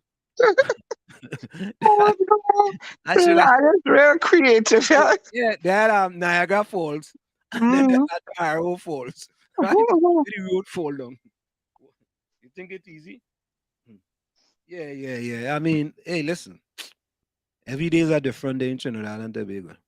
Oh, Albert Montano tell me keep quiet and stay in my corner. No, I stay in my corner. Carice said not only pothole, flood and bullet too. Boy. Oh God. Yeah, boy, no joke, Carice, I no joke in these few years, boy. People get real petty and ignorant, boy, in Trinidad. Yeah. Carice, that is it. Manzanilla Falls, that is it. Niagara Falls and Manzanilla Falls. Because I wrote for Manzanilla. Oh God. Trini creative was so boy. The creative was that means they're gonna have a natural attraction there then. Hey, Olia, watch this, eh? Look at this one, eh? Watch. So what we say about people, look what Eugene Julian saying on the screen. Look what he say.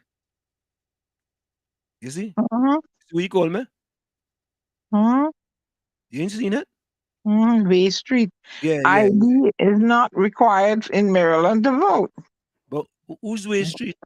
No, he must have hit you wrong. Way? From Wall? Yeah.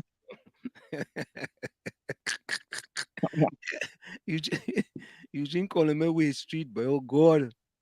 And listen to the children in the Beetham playing in the sewer water. Oh God. I had that. God. Let me play that one. What? Yeah. I don't think Anderson costing that, though. What? Yeah, it's true. Let me see where I get out. Oh my God. What did I do with that one? I think I had that one, and I think I downloaded that one. PhD. Where road sitting on? Why you ain't fixing your road? Huh? All right, how'd I get that one? Oh, here it goes. Here it is. Sorry, here it is. This is Tobago. Now this is Beetham Saturday morning. It's 26th of November, 2022. Now if you look at what we call last year, we had the same problem, right? I wonder if Marvin Gonzal, when your family can walk through this. People are trapped in their homes right now. People trapped in their homes. And they just a little piece, eh? Now, in Christmas season again,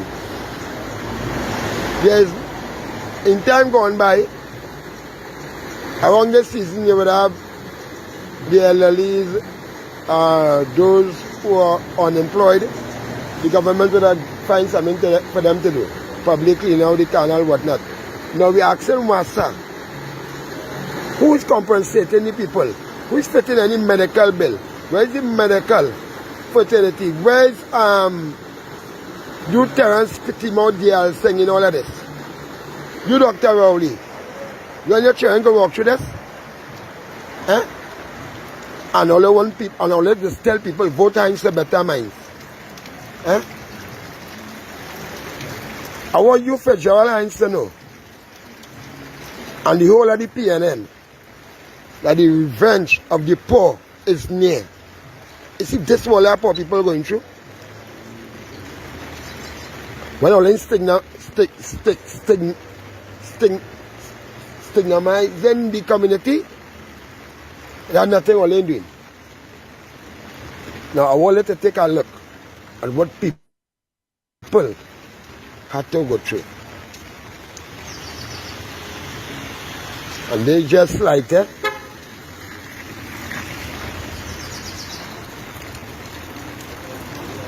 This is sewer water, better known as shit water.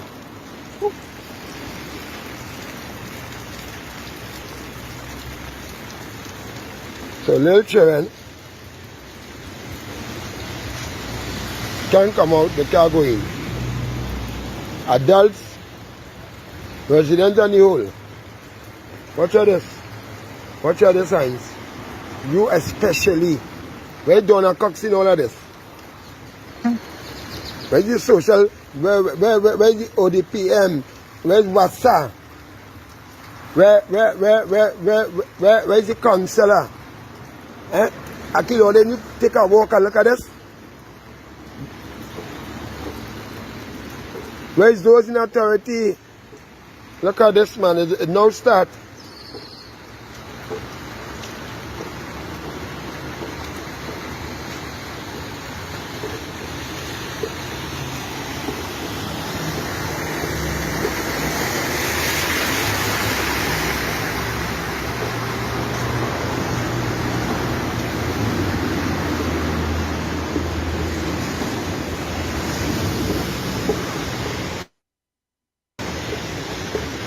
This is shit water, you know.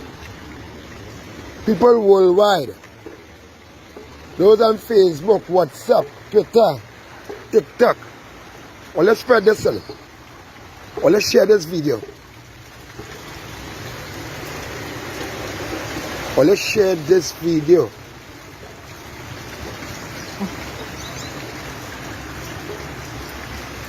So you shop on a buy bread to sell this morning.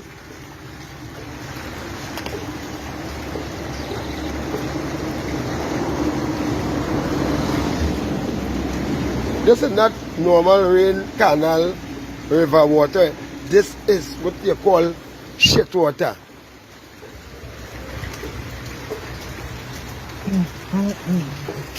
Right?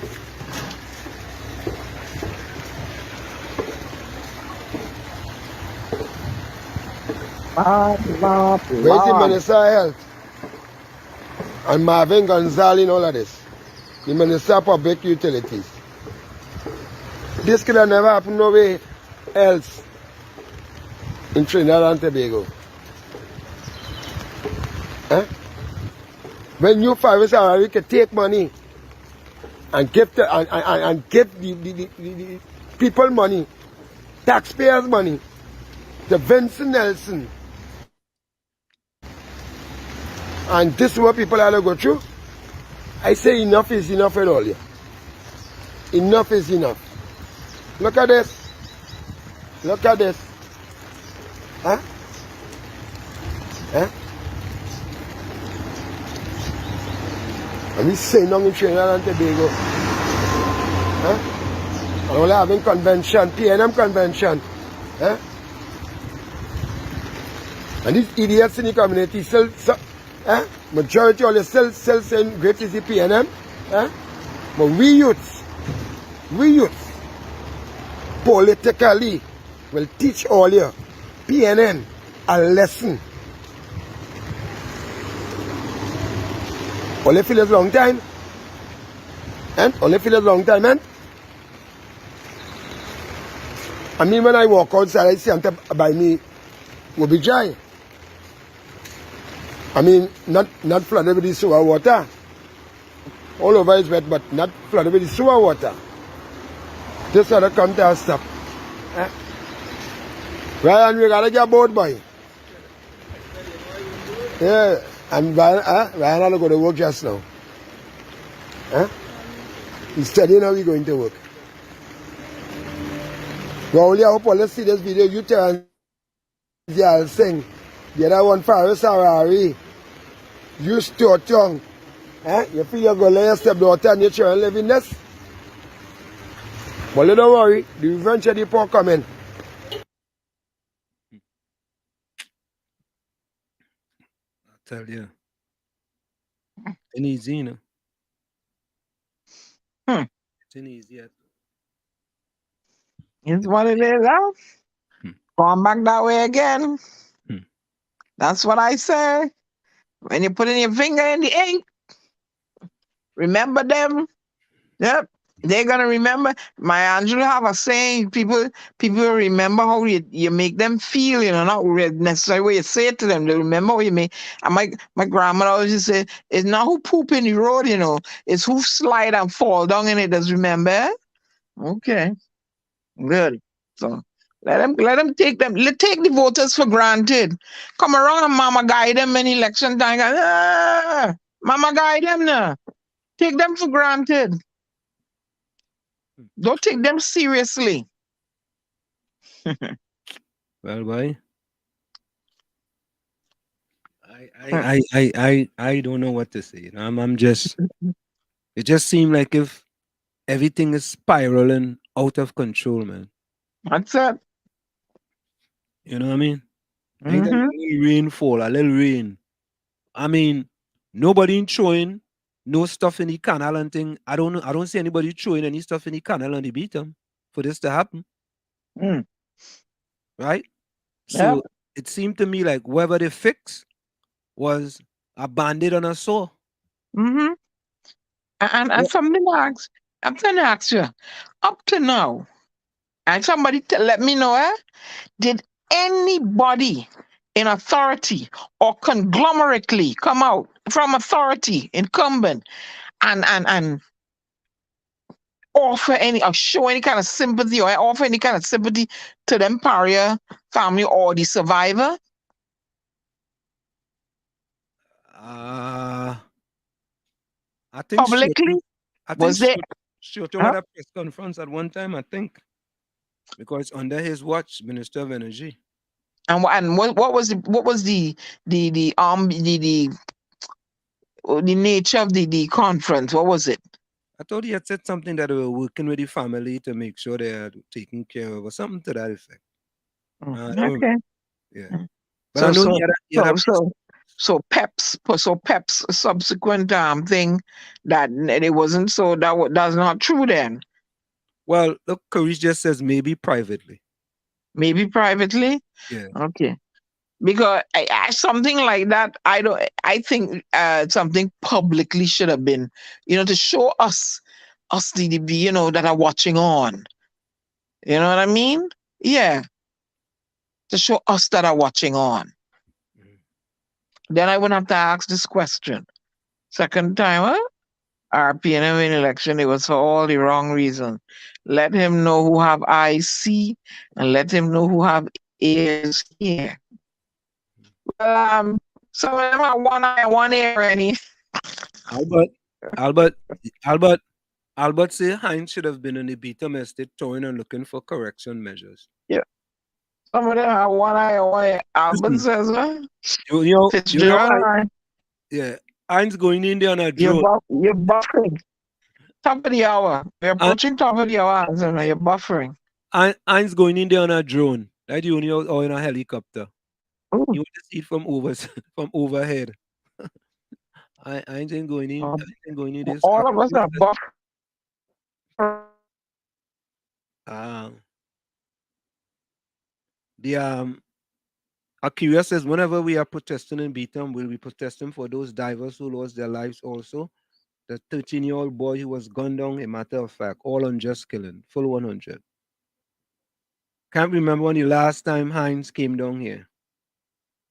All you think, Hines will come down there for a little through dirty water and for run him out like if he ain't going in the Beetham Olympics. All you think, Hines free to come in the Beetham Olympics. Wait now, the flooding of TNT is not caused by a little bit of rain. We got to address that when we come back. It's in the village with the DAT Triplets and WZYE 95.9 FM. Stick and stay. We'll be right back after the show. You're listening to WZYE 95.9 FM. You are listening to WZYE 95.9 FM, the most influential name in Caribbean radio in the tri-state area. Broadcasting from East Orange, New Jersey, the most influential name in Caribbean radio. WZYE 95.9 FM.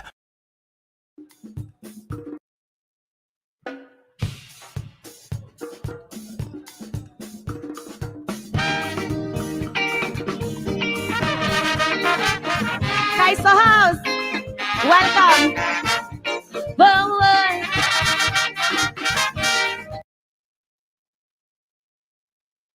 Oh.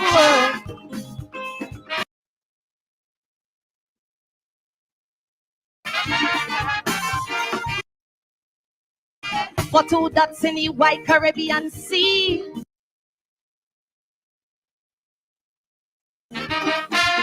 You have to stop these games of party rivalry. 2 dots in the larger universe. Time to stop the talk and walk, cause it gets worse. One side loses power, it come like a curse. Plans and infrastructure, the winners reverse. To rebuild headquarters, we don't shock on us. Wrong, we give it to agriculture. Carry me start kicking grass, what I tell him. Spice, you wanna talk about spice? Mr. Karim, something kicks in, and then we get things right. Check this, at the ordered OPVs, you turn up your nose. Abandon them completely and leave we exposed. All that sort was planning. Yes, on your abort. No wonder they find the cocaine in the chicken pots on the pot. So with TNT, so get it right. Gotta stop the tit for tat, only dirty fighting. Our future will only be bright. When we end the politics of swag. Are you agree?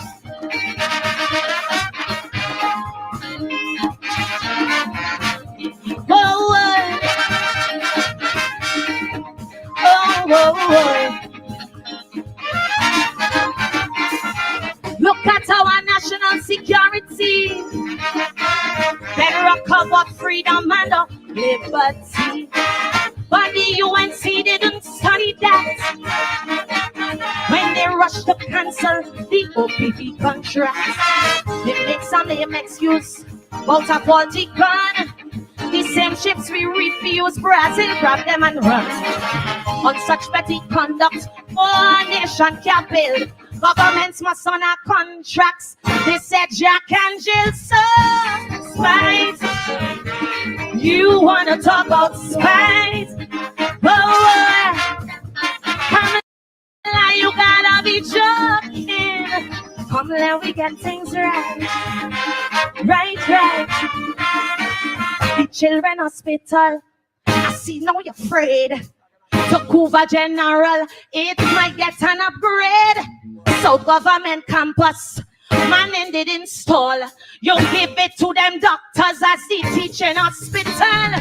So with TNT, so get it right. Time to stop the tit for tat, only dirty fighting. Our future will only be bright. When we end the politics of strife.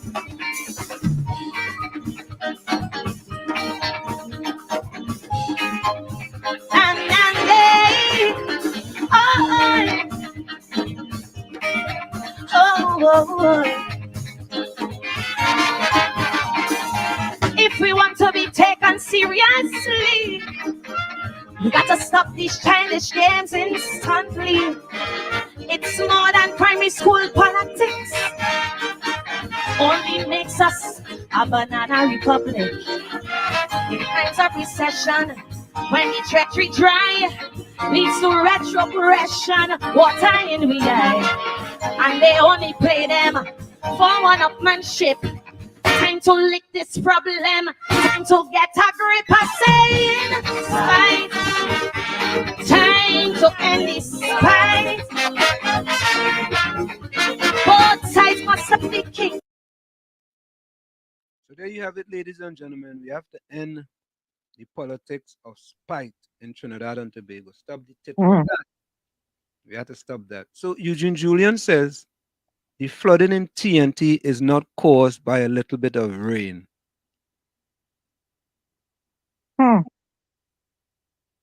What exactly is Eugene speaking about? I don't know. So when a little rain falls and it floods, there are other things that's causing it to flood. Would you say that's what he's trying to say? Probably. Okay, so what are these other things? Diana, you talked about them throwing fridge in the river and all these kind of things in the river, right? And throwing the garbage down the manholes and stuff instead of disposing of it properly. Yeah, throwing things down in the down the cliffs and stuff in the water. You know, I mean, yeah, you all need. So what are you saying? If a little rain fall, those things are being cleaned up. Those things are not cleaned up. But the whole world is experiencing a lot of flooding and rainfall. But even before this year, Trinidad and Tobago it's still experiencing flooding. And when the water run off, you see a whole lot of plastic and stuff. So it can disposing of your trash properly could help. And drenching the rivers and stuff, widening them and all that could help. Just steering the water course away and let it go somewhere, perhaps saving it for farmers to irrigate their thing during the drought could help. I mean, nobody's harvesting the water. Harvesting water is going to become a hot topic for the 21st century because there's things that are indicating that water is going to become a scarce resource. All right, so if I'm wrong, Holly could correct me. So they need to start learning how to harvest this water for times of drought. Nobody thinking of that in Trinidad, and nobody thinking of nothing. So everybody thinking about bringing in hybrid electric cars to put on flooded streets. But Anna, let me ask a question, right? If you're gonna do that, the people in the Beatum, they're gonna be harvesting the water. Well, you know my thoughts about that, huh? How they gonna harvest that water on the Beatum? If they had to harvest the water, it had to be okay, harvest what can be harvested, and I said some you stare out into the sea.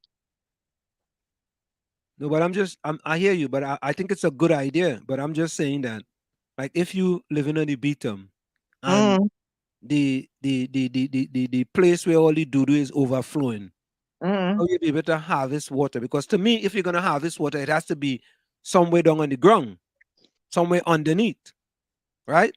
So when the water falls, something collected and you put it whatever you have to put it through, right? Unless you're trying to harvest it from above.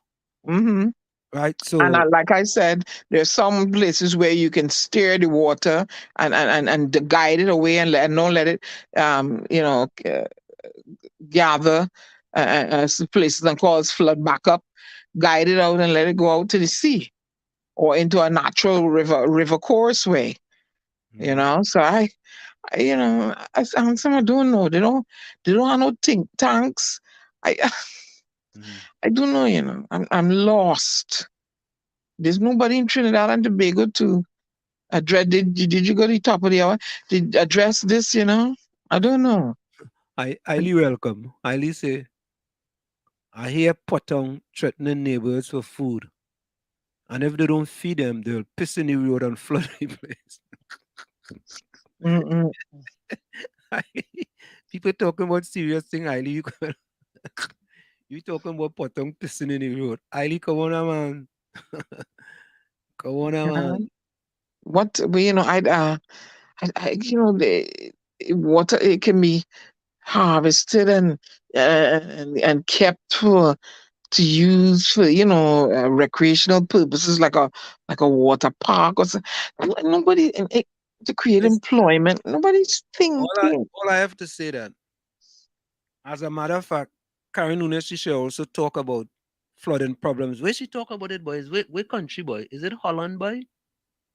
I look it up. And Holland have done something about flooding. And very rarely do they have flooding in Holland. Regardless if it's climate change, whether it is. And there is a place here in Brooklyn, New York, Canarsie. And they had a big storm, but the place flood out. People lose their house, all kind of thing. And they did something about it, and they have never flooded since. And as a matter of fact, I took somebody from Trinidad to show them what Canarsie did, and told them that would be something good for Trinidad, especially for Port of Spain. Because when a little rain fall in Port of Spain, is flood. That will be fantastic for Port of Spain. Right? So Albert says the Caroni River must be drenched every 5 years because of the tractoring of the mountain for building houses. You see? Now this is an excuse here. I was hearing. Oh, Grenada and Guyana also experiencing severe flooding. So what are we saying? Because them experiencing severe flooding, we should experience severe flooding too. So if winter come in Guyana, we should go experience winter too. And that's acceptable. If winter comes in Guyana, then Trinidad should expect winter too. And that's acceptable. Why we always seem to be making excuses? We make excuses, right? But then we make excuses when the things are bad, but we don't want to make excuses for the good things. Now we compare the good things too now. And they always say, every time you're going to America, everything is America of America.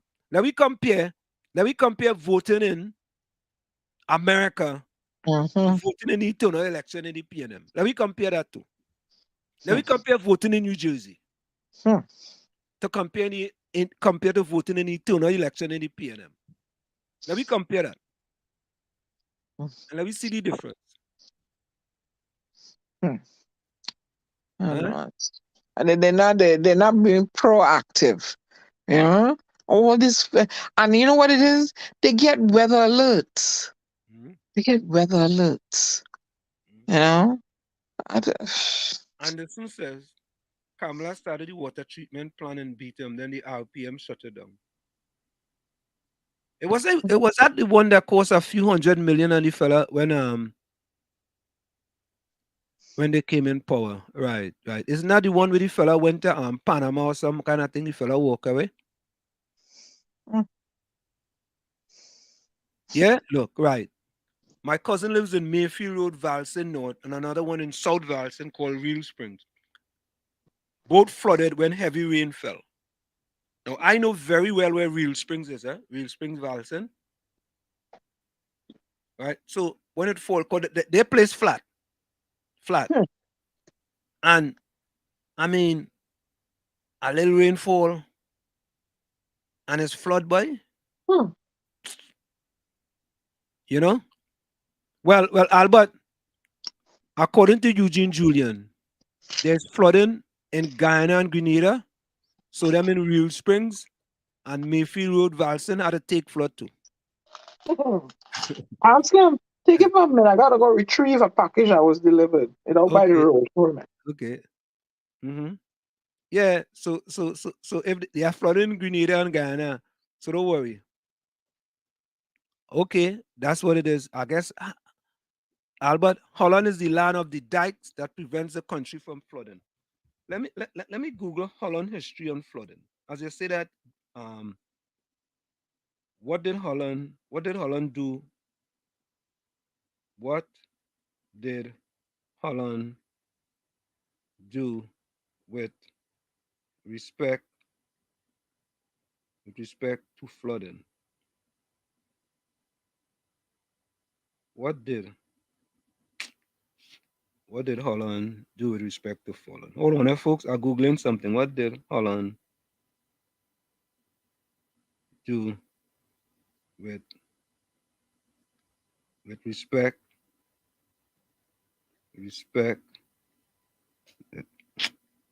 Come on, man. I type in kind of with respect to flooding. FL. All right, let's figure out what this is. Okay, here it is. Here it is. And Albert Montana, you're absolutely correct. To protect their country from floods, the Dutch have built many dikes, barriers, and pumps. The Dutch are threatened by flooding from both sea and from rivers. To keep low-lying land free of water, they use dikes, which are walls that are built to keep water out. The clever Dutch and how they manage. Let me read this one for you guys. The clever Dutch and how they manage water. Have you ever tried to build barriers to protect a sandcastle from waves on an ocean beach? At a much bigger scale, this is the same problems the Netherlands face. The Netherlands is also sometimes called Holland, and people that are from the Netherlands are called the Dutch. Almost half the country is either below sea level or less than 3 feet above sea level. The 3 largest cities, Amsterdam, Rotterdam, and Hague, are all in these low-lying regions. When in the Netherlands, we visit the DAT Museum to see an exhibit about floods in Dutch history. We were amazed at the number of serious floods the country has experienced. To protect their country from floods, the Dutch have built many dikes, barriers, and pumps. Right?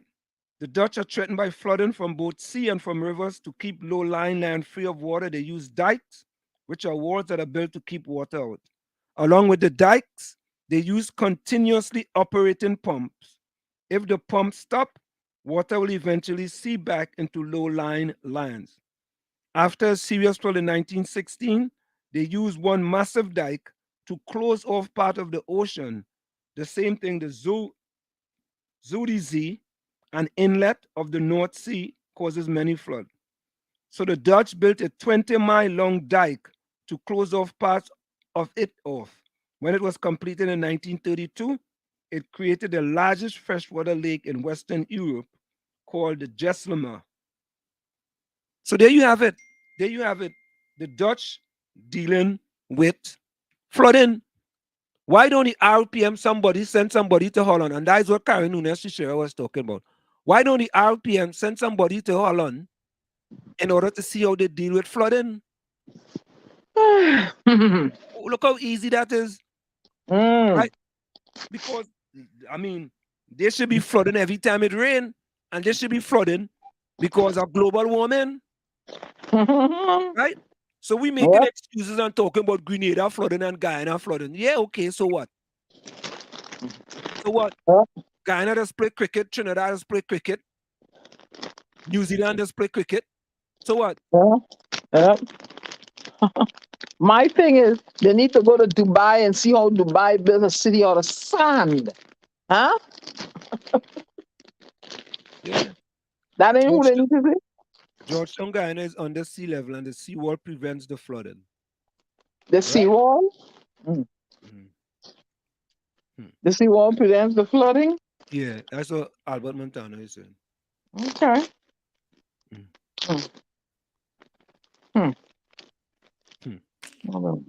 Think it's easy? No. They'll send somebody to Holland to figure out how to keep under that stuff.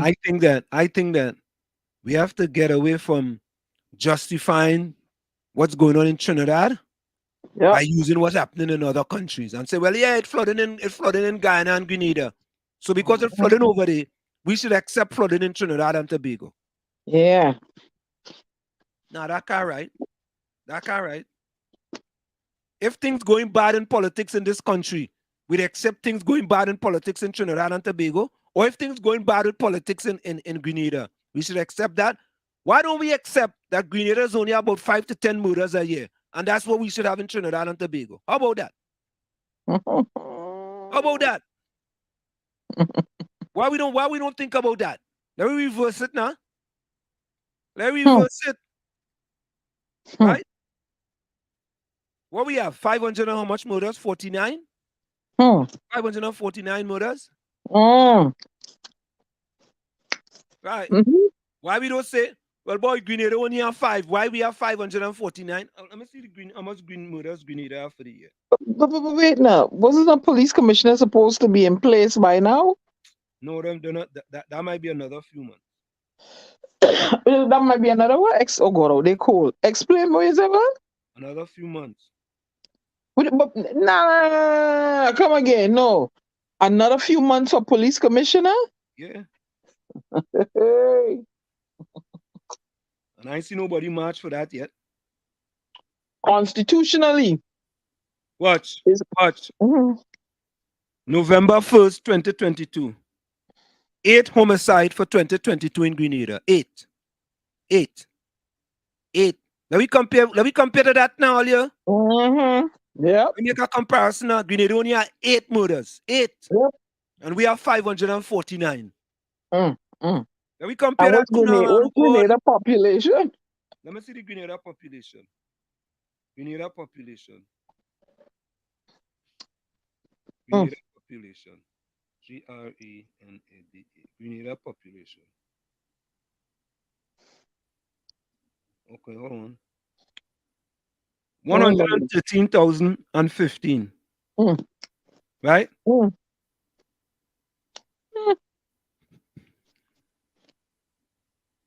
The Trinidad like to emulate everything negative America does. No, but we want to make comparisons. We want to make comparisons to well, that happening over there. Eh? What's the problem down here? If it happening over there, right? Only remember when the pandemic was on? How good we were. We were ranked number 1. Oh yeah, they was ranked number 1 by who's it? Oxford or Yale? I was happy about that. People can make all the noise they want. I was very happy about that. That was excellent. Great job. Take a bow. Fantabulous, splendiferous, marvelous, tremendiferous, and splendiferous. Yes. Wonderful. Right?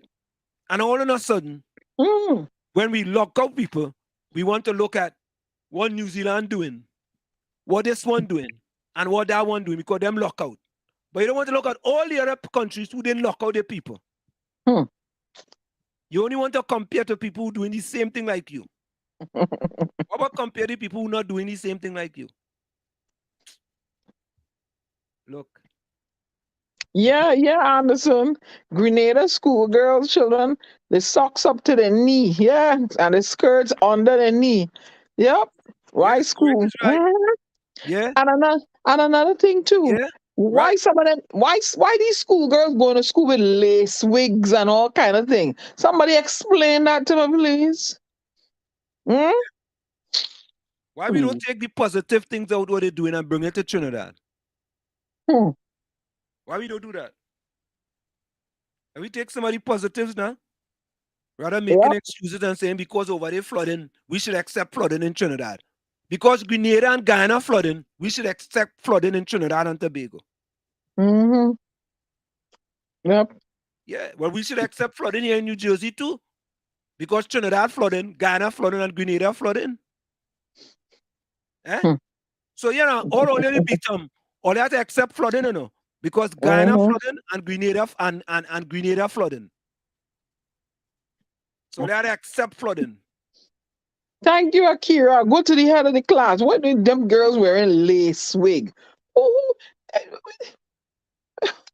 No, school is a fashion now. It's a fashion. You go to my house and you put on lace wig. You want braid whatever hair you have on your head, and you're going that way. Lace wig, you're out of your mind. Diana, I know. I tell all of this story. I remember I in Tranquil, and my mother sent a suede puma for me. Yellow puma. Boy, you're good. A suede boy, the only person in the school, one of the poorest people in the school with a suede puma, but I've gone to school to show off that there. The beach up and take it. No. I've gone to show off, boy. I show up bright and early in school, but I'm walking on my toes to it. I tiptoeing around the school. boy. They say, boy, go on, Libon, boy. Yeah, you man a Puma suede, boy. Yeah, the only Puma suede in Chumaka, eh? Maybe move over to. Now you want to go and show off sweet to mother beat you and bust your head and take it. Watch. We line up, eh? You gotta line up tomorrow, and I never get the principal, Mr. Philip, boy. Assembly born, come to the office. Oh, I say, well, Eyes Donald Tranquil, best track runners. I calling me to put me on the mic to congratulate me about something I did with respect to running. So I go to the office, boy. I puff up my chest and thinking, all my friends, oh God, look, I'm going to the office, boy. What? I'll send me a big in the dance. When I reach in the office, Mr. Philip tell me, he says, Assembly born, you have to go home and change them Pumas. Pumas are not allowed in school. Whoops. I had to go all the way back to Chumakak. And I had to come back to school too, eh? Oops. Well, I ain't walk that time, eh? Because I'm scared now, eh? I walk in town and I take a bus. I drop out on Eastern Main Road and Passy Street. I walk home, change to my Doric, my Bata Doric. I put in my Bata Doric, boy. And I head back down the road, take a bus, tongue, and I walk back down to Trackgate Road, and I went straight into the principal office. Mr. Phillips said, good job, handsome. Yeah, the Bata Doric, you're lucky. What about them Chinese loafers? Them was more expensive than Bata Doric. No. What's wrong with you? No. Them with what is it? The Chinese thing was more expensive than the Bata Doric? Yeah, okay. Of course it was. Bata Doric was the lowest of the low.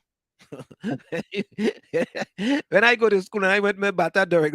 Well, I wear Bata Doric then. But you let me tell you this. When I was going Calvary Roman Catholic school and you go out to lunch with the boys, right? You know, your partner and them. I am the only man used to take a Moby and a belly full.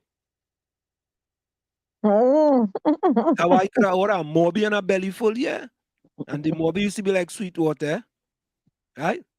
That's it. Them first of fellas ordering all kind of thing, fancy thing. But I trying to save a little penny to myself, eh? So I order myself a belly. You know, a belly full was all the remains, eh? That's why they call it a belly full.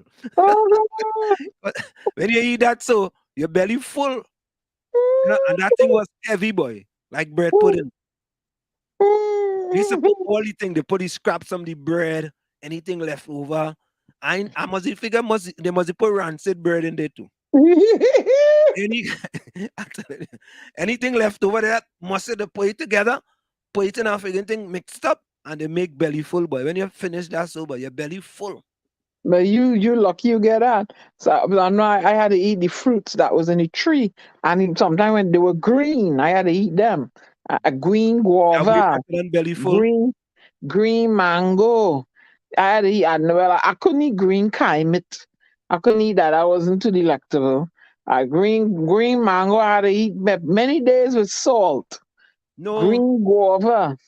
Yeah, that good. Look, Anderson says, "Too much." You know how much of them?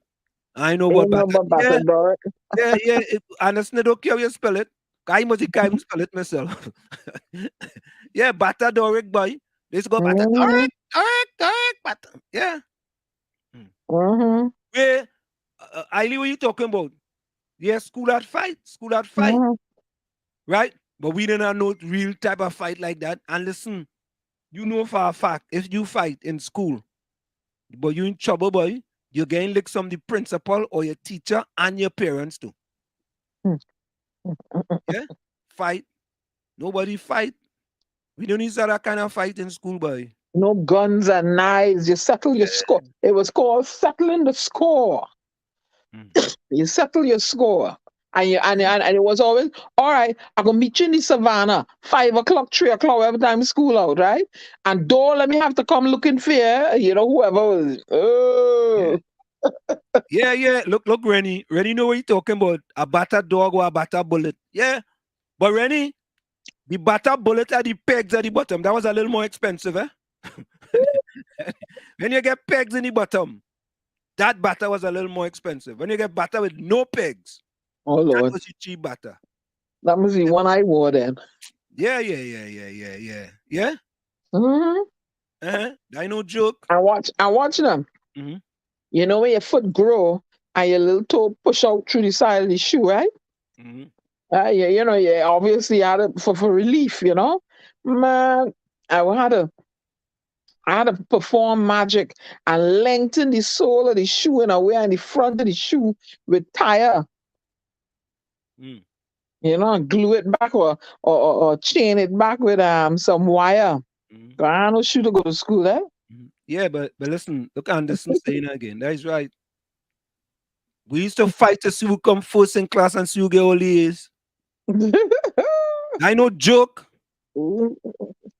Serious fight, boy.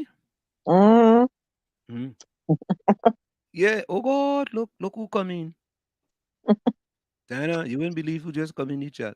So who is he? That is the banana man or the fig man or the Moko man? Who he is? No, that is Moko man. Moko man just show up. Yeah, the Moko all right, man. Rennie, I done talk to you. Hey, Moko man, what's going on? Yeah. Rennie only come with Siki figs. Oh, he's the fish man. No. That you trying to pull your legs. He's the Moko man. Yeah, he's the Moko man. Yeah, he's fish man. Yeah. Hey, Kervin Henry, yeah, times was better. You're right about that. You know who that is, right? You know who that is? Who that is? I'm a partner. Everybody in the chat is your partner. Let him pull you his face out. Pull who his partner. Yeah. Yeah. Partner. Yeah, listen. I have a social media picture with me running a 5 miles from St. Augustine to Barataria. I never forget that, eh? And watching my foot carefully to my social media picture is a Bata Doric. That's what I used to run in, you know. I got Bata Doric, you know. You think it's easy? Yeah, the times was real better them days, man. Lord Father. Yeah, when he said I would see who get choked at school first. Who get choked at school first? Yeah. Who said that? Rennie, the fight to see who get choked at school first. Oh God. I like that one, Rennie. I don't joke. Yeah. Albert said I used to go to Lavantel Devotion every 13th of the month, May to October, Picton Road, but down Lavantel Road to Duke Street to buy power. Less than 10 cents. Hey, you know what power is? Yeah, power is a piece of bread with meat in it. Yeah, the kind of whitest looking thing. Now, I couldn't afford that. Albert, you come on and telling people what middle class thing about power. Power is some middle class people wrong with you. Albert wasn't going to know devotion. Albert was going to check the girls. No. Albert going and buy power. Albert went to check the girls. Is what a man said power. The only thing I know about power is what our next man said power. Yeah. You're right, Kervin. Teachers were more like parents. Absolutely. And they could cut you behind too. I remember the boys would bend over, man, and they would get it on and you know the way these short listen. Like if you do something and the teacher promise you a cut ass Friday, the boys would lay up with 3-4 pants. But you know you gonna get cut off, and the girls would get in their hand. Remember that? But listen, when I attend Calvary Roman Catholic, it's our two brothers. They call the Bain brothers, eh? You don't want to be in them class. Why? Because partner, them are like a gova whip. A gova whip, boy. And when you see you come in them class and you misbehave, boy, bend over, boy. Oh, attacks. Who, the Bain brothers? Yes. Calvary Roman Catholic school. They were teachers? What do you mean? I mean, what? When you come out them fellas class, but you're straight like an arrow, but you're straight. You ain't making no joke, boy. I didn't get no licks in elementary school. I was well behaved in elementary school. I was. When I went first secondary school, that is when I was fighting a lot. But in elementary school, I was well behaved. There were nuns there, and there was a nun that took a liking to me, Sister Dominique. But then they had a teacher named Laura Williams. She was very stern, and she used to walk. She had on tight pencil skirt and a little lace bodice, and she had these little pumps, and her hair was in a bun, and she chip chip chip chip, and she had a voice like, "Over here, girls, over here." I never wanted to be near she, boy. I used to run when I see she. And then when we had to go to the church, the Fatima RC church. Hail Mary, full of grace, the Lord is with thee. Lord Father, have mercy. My Hail Mary, I used to be like, how much more Hail Mary I got? And they give you a rosary, yeah? And they tell you have to hold each rosary and say Hail Mary. I say the first two and I slide straight to the end.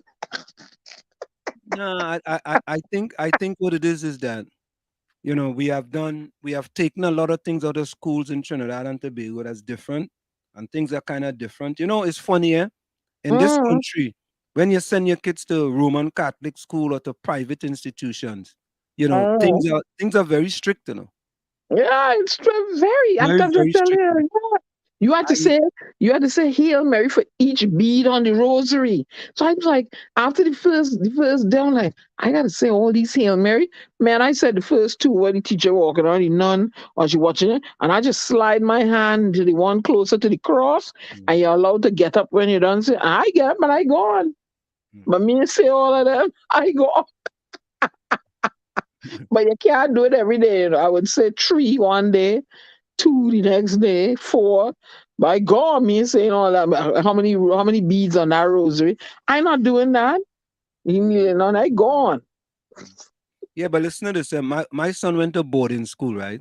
Oh. And one day he was getting detention for riding a bicycle across campus. Right?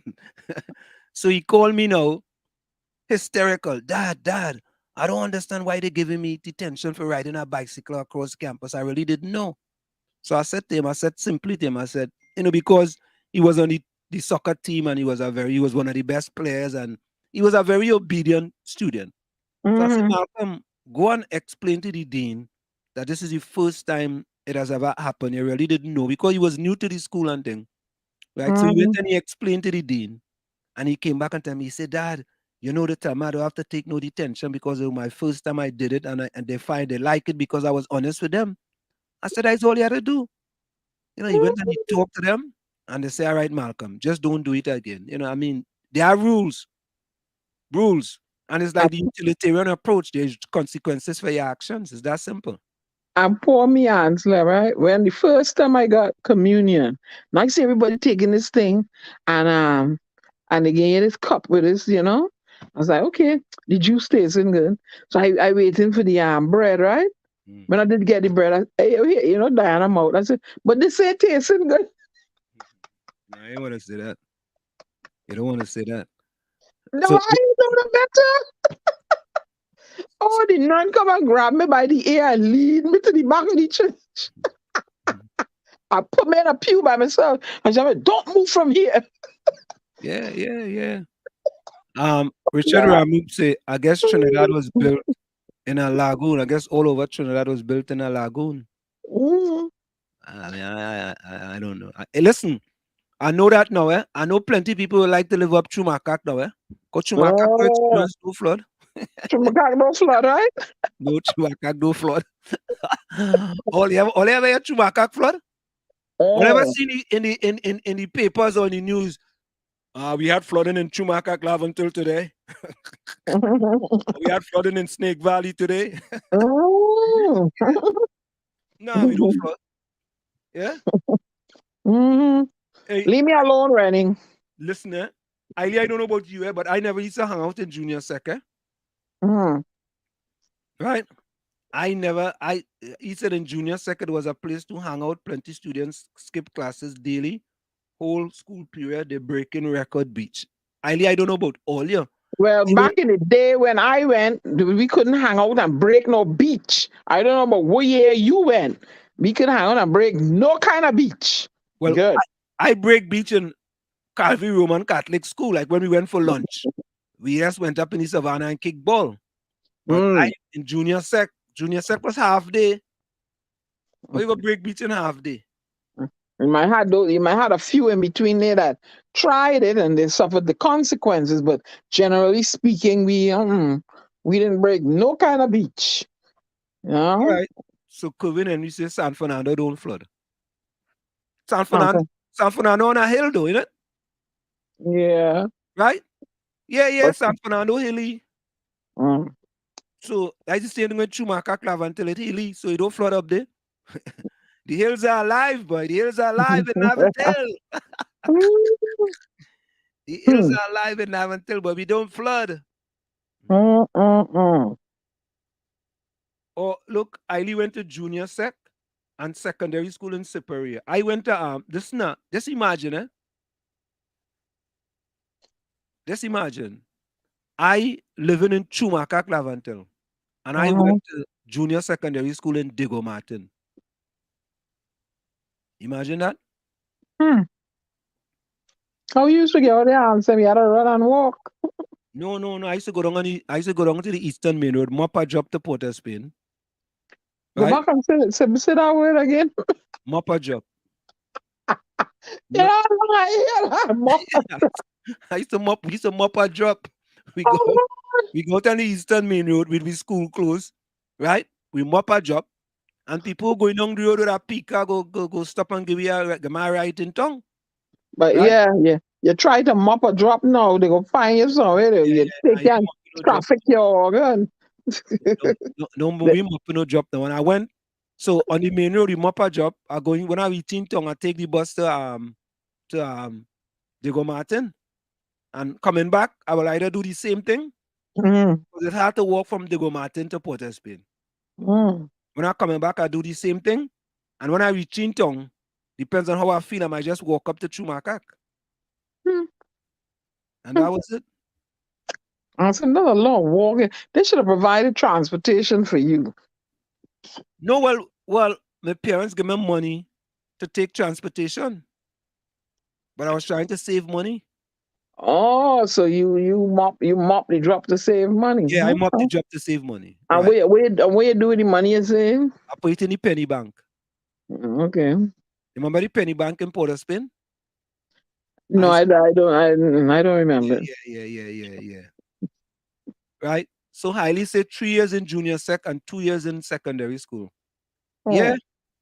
I went 3 years in junior sec and 2 years in Tranquility Government Secondary School. And I got late pass, after I finished junior sec, Barataria junior sec. You know, think about this, Kevin Henry says he went to school, Marabella Junior Secondary School, and then Old Tech. Who is Old Tech? Marabella Junior Secondary and then Old Tech. Who is Old Tech? I never heard of that school yet. Me neither. Rennie say it's just so walls come out for a professional runner. Yeah, because they run my Bata Doric. But listen to this, think about this. So Kevin, Rennie, Hailey. So think about this, right, Hailey? You went 3 years in junior secondary, right? You either went evening shift or morning shift. When I went Diego Martin, I used to go on the morning shift. And when I went Barataria, I used to go on the evening shift. So we used to go to school for about what, 4 hours a day? Right? No. Yeah. You went from 7:15 to 12:30. You went junior sec? Evening shift. 12:30 to 5:15. Nah, it wasn't that late. I telling you I know. Okay, good. All right. Maybe where you went. I know where I went. When I went to Barataria, I don't remember getting out of school because I know I used to go practice in the Barataria Savannah. I think we used to finish at about 4:30. Well, then you had to go back into school. We went 12:30 to 5:15. Right. We went 12:30 to 4:30. Okay. When we get out of school, we used the Jeff all there. Well, no, but here's the question. We was going to school for 4 hours a day, right? When a person go to CIC, Fatima, QRC, or any one of those other schools, they was going for 7 hours a day, right? No, when I went SAGS, I went from 8 o'clock to 3:15. Okay, so that is about 7 hours or 7.25 hours, right? Mm-hmm. So think about this, right? With an hour for lunch. So think about this, right? When I go to school 20 hours for the week, you who have gone to CIC, QRC, Fatima, any of those schools, you have gone to school for at least 35 hours for the week, right? Mm-hmm. So you already 15 hours ahead of me every week. When the month is finished, right, you ahead of me 60 hours. 60 hours. Mm-hmm. And are you doing that for 3 years straight? Mm-hmm. Think about how far back many of us will be after we finish junior sec. And now when you finish junior sec, I went to Tranquility Government Secondary School and I'm going to school for a whole day now. But Anselm, it is not necessarily the time that you went, is what the curriculum that was involved. No, it's the I'm time. telling you with that. You may say, nah. No, watch it. Let me present my point and my facts. You could have gone from let me use myself. I could have gone 12:30 to 5:15 and done BS classes. Right? And then when I arrived at St. Augustine Girls High, I'm like behind. Like them students, you use the example in the beginning of the program. But when I arrived at St. Augustine Girls, I was somewhat equipped. And I was given other classes, but I was somewhat equipped to handle the curriculum presented to me. Mm-hmm. And then because too, I was an academically inclined student. You see? So if you didn't apply yourself, then, but if they caught you at a thing where for 4 hours all they did was, okay, well today we're just going to do nothing, or you're gonna fork garden, or you're gonna cut grass, or you're gonna paint walls. What are you learning? Diana, come on, man. The curriculum. 4 hours is 4 hours. Heidi says he was on the evening shift. No, the curriculum. I argue with that, the curriculum. Troy Smith say you are right, 12:15 to 5:15. Thank you. Troy Smith. Kevin Henry says the first technical institute. Yeah. Mm-hmm. Right. So 5:15, yeah. Yeah, so listen. Diana, you serious? You telling me? All right. So it's 12:15 to 5:15 with an hour break. So you're going to school for 4 hours. No. We used to get like we used to get recess for like. We used to get recess for 15 minutes. 15 minutes or a half or something. So I can't remember. And then you get lunch. No, it wasn't that way. No, you used to get a recess for like 15 minutes or half an hour, something like that. Y'all correct me. It's so long ago. Where was junior sec? 50 at SAGS we got an hour lunch, but at junior sec it was either 15 minutes or a half an hour. I don't quite remember. It's so long ago. So you telling me, if you go to school for 7 hours a day, and I go to school for 4 hours a day, both of we could come out with the same learning. The curriculum determines, I'm telling you. The curriculum, what is being taught. Diana, the curriculum, you can argue me, the curriculum. All the junior secs will have different curriculum depending on what community, eh? Most of them had basically the same thing. So yeah. So most of them had basically, here's some of the subjects taught at junior sec. English literature, English language, mathematics, Spanish, art and craft, agricultural science, industrial arts, physical education, music. Y'all correct me if I'm wrong. Home economics for the girls. Correct me if I'm wrong. Did I call the subjects incorrect? So there, you had the basic core subjects available to you: English, math, science, general science, English language, Spanish, a foreign language. How are you suffering? How are you? Hello? No. So it's the curriculum that was important, not the 4 hours, the curriculum. The 4 hours is important. I will argue that. The curriculum. You have the best curriculum, you just have 4 hours to implement the best curriculum. The curriculum.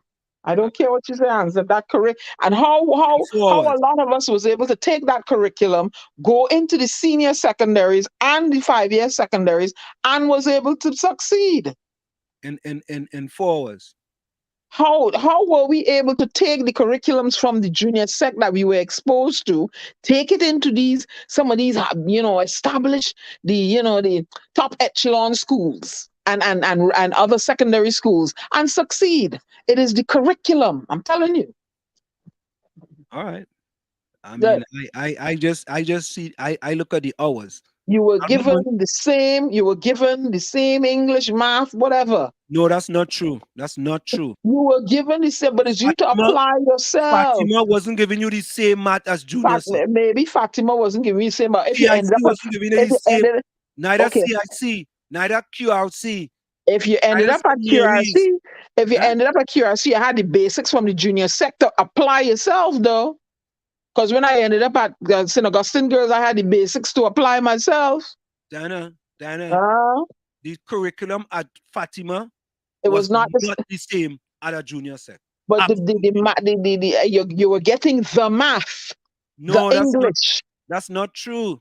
Okay, there was a main purpose why they set up junior secondary school. What was the main purpose? It appears to me that they feel that there were certain people, right, who didn't have the academic standards. I know they were set aside in these schools. I know about that.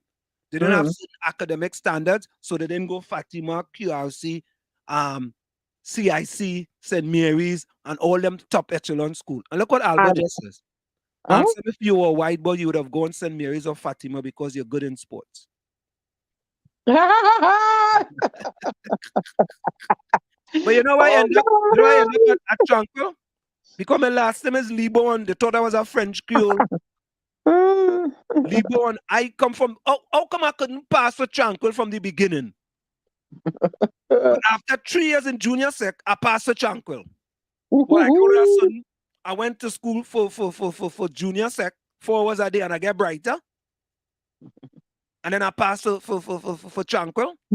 But do you know, had it not been for Eric Williams setting up those junior secondary that schools, a lot of us probably wouldn't have. Well, I know for my situation was a different thing with my name and the birth paper and I hold back and all. So I always explain on the show. But a lot of people probably wouldn't have made it, gotten a place in secondary school education. So I don't know. Yeah. Look what Albert says. This is a great example. Mrs. Karen Nunes Teixeira husband, Russell Teixeira, I put that in there, folks. Was a good football player, was going Belmont Intermediate, and St. Mary's College took him over. Yeah. Yeah. I was an excellent runner. I was Tranquil top runner. But I was from Lavantil. and that shouldn't be. That's the bourgeoisness in the society. But that's how the thing was set up. It always intrigued me that how come I couldn't get to go to Tranquil from junior sec, but I went to junior sec and then I get to go to Tranquil. No, I don't understand that. I really didn't understand that. And let me say this, and listen carefully to what I'm saying. In all my years living in Chumaka, Lavantil, I never saw a person going to QRC, CIC, Fatima, or St. Mary's, or any one of the top 5 schools in Trinidad and Tobago. I've never seen never seen anyone from Chumaka, from Lavantil, where I grew up. Never seen anyone. The best I see was somebody going to Southeast Port of Spain. And of course, myself, I went to Tranquil, and there were some others who went to Southeast and so on. Never see. I was saying, but wait now, boy. Like we really are no bright people in Lavantil, but we can't get to go to PRC and all them places. And there's all kind of people I know going there.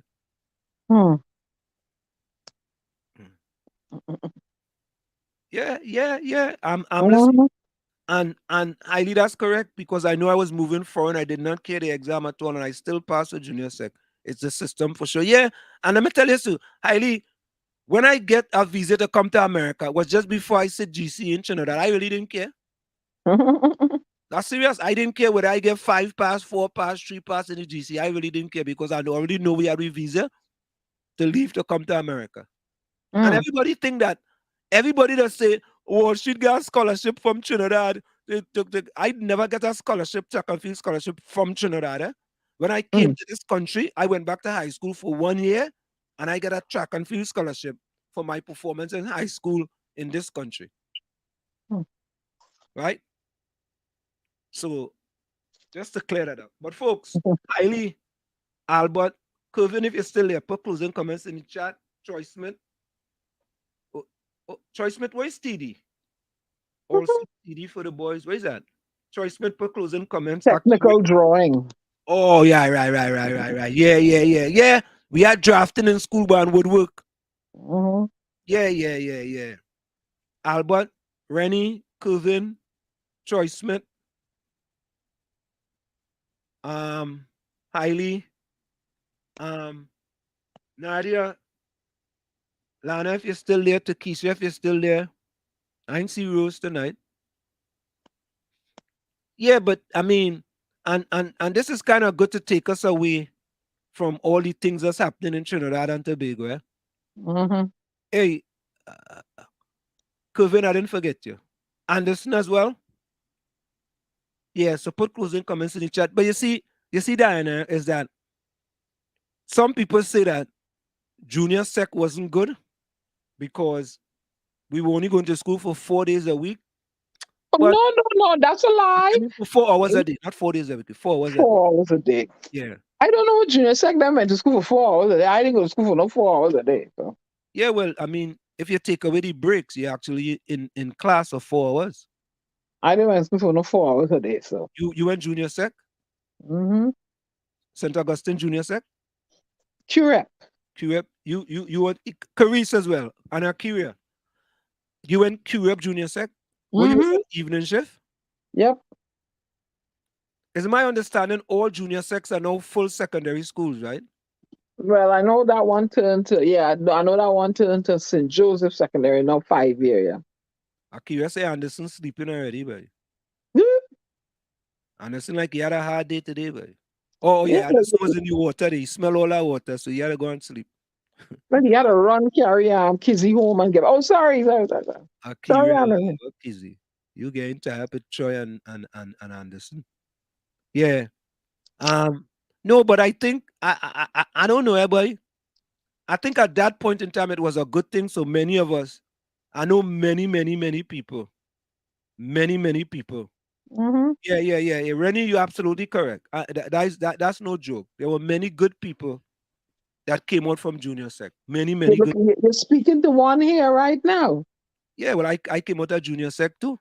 Thank you. Yeah. Even though we were only going for 4 hours a week, and I know people. Ain't 4 hours a day. You don't know what's wrong with you. Get it right. No, Carice, they don't have junior sec anymore. All junior secs are 8:30 to 2 p.m. They're not no junior sec no more. Is my understanding. Albert Montana said, no, Diana. It's Anselm's party because Dr. Ecolas went to QRC.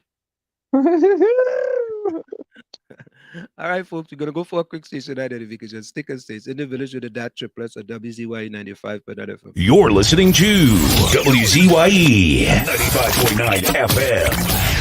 You are listening to WZYE 95.9 FM, the most influential name in Caribbean radio in the tri-state area.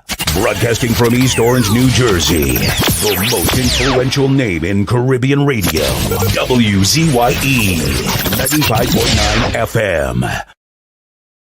PhD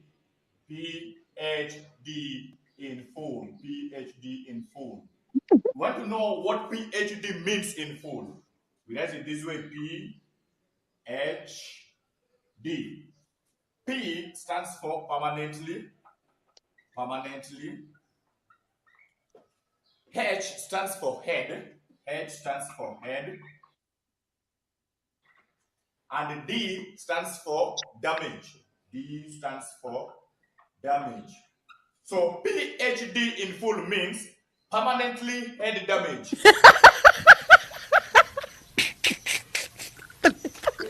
Which should answer permanently who? Hold on. Listen to it again. PhD no, his accent is so thick. I'm not picking it up. Yeah. Full. PhD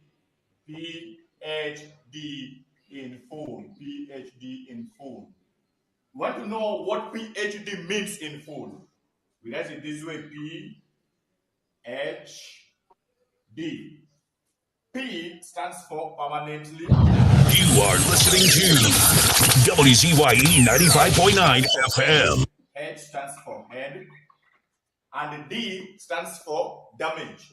D stands for damage.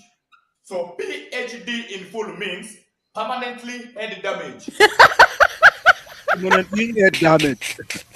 Permanently head damage? Yeah. He always was something, boy. He said half a tree could be, half a 8 could be 0 or 3. I said, Lord Father. And what man trying to say, Ansem is a bright boy. That's why he reached where he is. Hey, he's a bright PNM. I'm sure Caris said the school changed to normal timing. Okay, that's what it is. You're also changing names of the schools as well. Mm-hmm. So all junior sects are no. Some of them, not all of them. Yeah. So Bartaria Junior Sec might just be Bartaria Secondary now. Mm-hmm. And it's full day. So QREP is now St. Joseph Secondary. I think Mount Hope's remain Mount Hope Secondary. Mm-hmm. Yeah, because I mean, when we used to go to when I went to Bartaria, we used to go up to Mount Hope. You know, we had a kind of rivalry with Mount Hope because Mount Hope was closest to us. And when we played junior secondary football too, we used to play like Mount Hope. We used to play Aranguez. Well, Aranguez was closer, I think. My brother went to Aranguez Junior Sec. I went to Diego Martin Junior Sec. Where my other brother went to, where? I don't think my other brother went to Junior Sec now. But a lot of us, two of us I know, at least two of us went to junior secondary schools. You know, so my brother used to be going to Aranguez while I used to be going to Diego Martin. And I mean, it was, but at the end of the day, you know, even though we only went to school in classes for about 4 hours. Oh God, here you go again. Maybe you went in class for 4 hours because you was out running around a track. No, I was in class for 4 hours, I'm telling you. You was outside running around a track, so that's why you went in class for 4 hours. No track. I was inside for 4 hours. I know I was in class for them for a longer time than that. Well, I mean, maybe they had special treatment for it because it was a middle class community, but we was a medical what? Middle class community. And you come from Chumaka, they say, all right, hey, let me see where you're from. Chumaka, you going in the class for 4 hours a day. Middle class, Yeah. You going in the class for 4 hours a day. Yeah, that is it. That's it right there. You know? We were middle class with latrine in the yard. Yeah, hip hip hooray. What wrong with you? We had latrine in the yard too. We had about 5 different latrine in our yard. What's wrong with you? There's about 8 to 10 of us in the house, you know. Well, we had one upstairs and downstairs, boy. We had one with a double pit. Mm-hmm. Yeah. Hey, side by side. Rennie, when we play a song that we want to live by Carol and Carol Jacob, can you check that for me? We need to come up from these songs. Songs. Carol and Carol Jacob. And it probably had no rhythm. No. Caris, give me a song to play, Caris. Caris, you have a song to play. It probably had no rhythm. Rennie want to know if I had latrine upstairs. No, the latrine was outside. You know? The latrine was outside, but it's 5 latrine we had in our yard, and when one done, we fix up another one. Normal.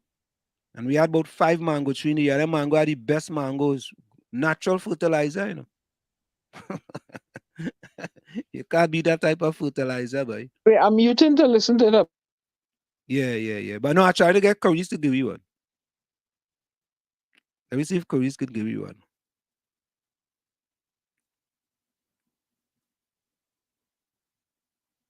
While we wait, right?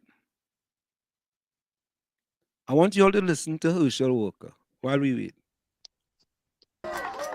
As they've been saying, something is better somewhere else. It's time for us to wake up. The new norm is let's get back to being energy independent again. They have peace through strength. Working for love in all the wrong places. Working for love. Oh, Jesus, Lord, Father God. But, as they've been saying, something is better somewhere else. It's time for us to wake up.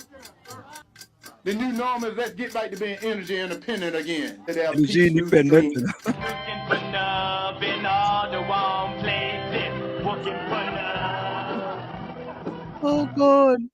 Poor Herschel, I feel sorry for him. What's his story, Herschel? Huh? It's a nice song you can play. All right. Oh God. Why you don't go just he and Donald Trump could take a one-way trip to Uranus? No, but listen, the man leading in Georgia. Why are you upset? He leading in Georgia. They can go to Uranus and live.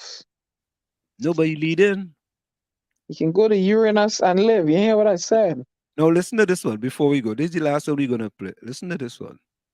Right? Okay, guys, I have to show you a video. I don't know if you guys have seen this yet, but it's literally enraging and makes me incredibly uncomfortable, but I have to show it to you. Because what Herschel Walker is doing, what he's allowing to be done to himself, what he's doing to contribute to this sort of throwback vision of Black men, this kind of idea of Black men as brutal but contained, right? Athletic but under control, lascivious, right? But obedient. Is, at this point, it has become parody. And to me, every Black man who is witnessing what Herschel is allowing to be done to him, I definitely feel that at this point, he is being used by people like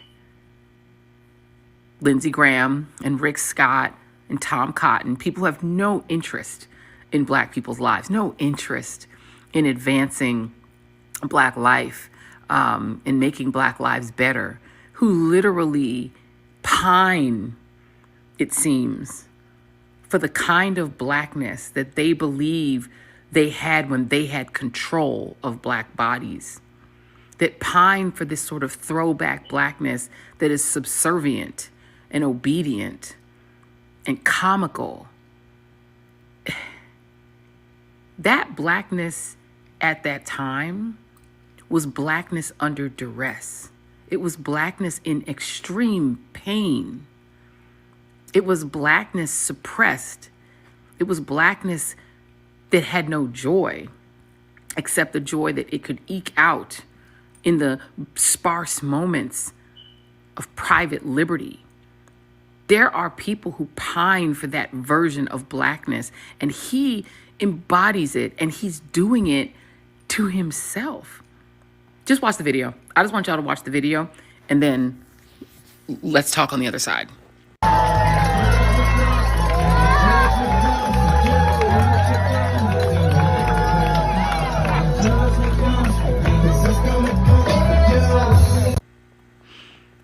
Okay.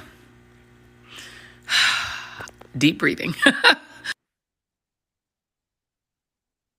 Yeah, we want to move it up a little bit. So listen to him here.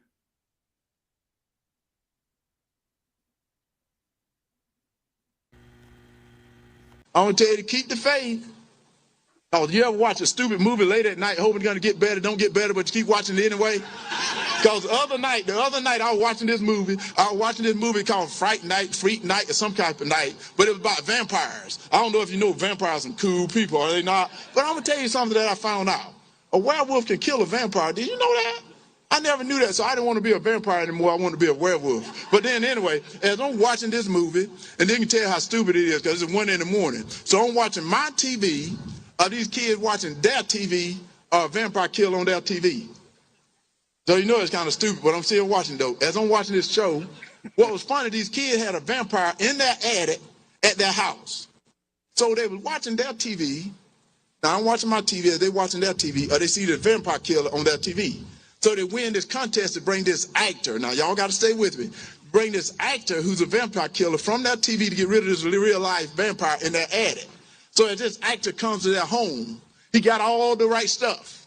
He got all the right stuff because, you know, got to have a stake and got to have a thing to kill him in the heart. And he got a necklace of garlic because that worked. I don't know what it does, but it worked. You got to have a cross because it burns. I know that worked. And then all of a sudden, this is what was so funny about it. As they're walking through the house, this guy's got the holy water. He's blessing the house, this actor. Now, he's all fake. He's blessing the house with this holy water. They walked upstairs and this vampire looking real good in this black suit. Whoa, that sounds like Senator Warnock, doesn't it? Looking all good in this black suit, floated from the ceiling. He floated from the ceiling looking good and cool. And I'm thinking, whoa, they better get out of that house. If somebody float from your ceiling, get out of that house. That's not your house. But as he floated from the ceiling, the kids jumped behind their hero. As they jumped behind their hero, the guy jumped in front of him with this holy water, threw it on the vampire's forehead. He covered his eyes. Then he took his hand away. He started laughing. And he said, that don't work. He took the cross, he put it on the vampire's forehead. And the vampire didn't even do anything. He said, that don't work. And that's the way it is in our life. It doesn't work unless you got faith. It is time for us to have faith. We got to have faith in our fellow brother. We got to have faith in this country. We got to have faith in the elected officials. And right now, that's the reason I'm here. These aren't leaders. These are puppets and clowns that have been set up over the white community and over the black community by the white community and have been made celebrities and usually say exactly what they know that the white man wants to hear. Oh boy. Man. Oh boy. Ushal? I don't know boy. The 19. And you know, you win no. And let me tell you, it is people like he that kept us in the Holocaust that was committed against us so long, while people like Harriet Tubman was trying to drag us out of there. People like him, I ran inside, Massa. Harriet trying to carry them up north to freedom, and you had clowns and not clown, buffoons like him, dancing and doing the jive. Yeah, you know, you understand why we are easily conquered, because you have buffoons like him in front of us, and there's some of us follow his lead. Please. But you winning, Dana. That is what I said. There's some of us follow his lead. That is why we're easily conquered. You telling me he could come in front of me and tell me something? That you telling me you gonna pass legislation? I'm gonna go for your slate that takes away my right to choose. No, people want to jump all over me. Yeah, Diana, you support abortion. I support a woman's right to choose. I want you all to decipher what I say. Good.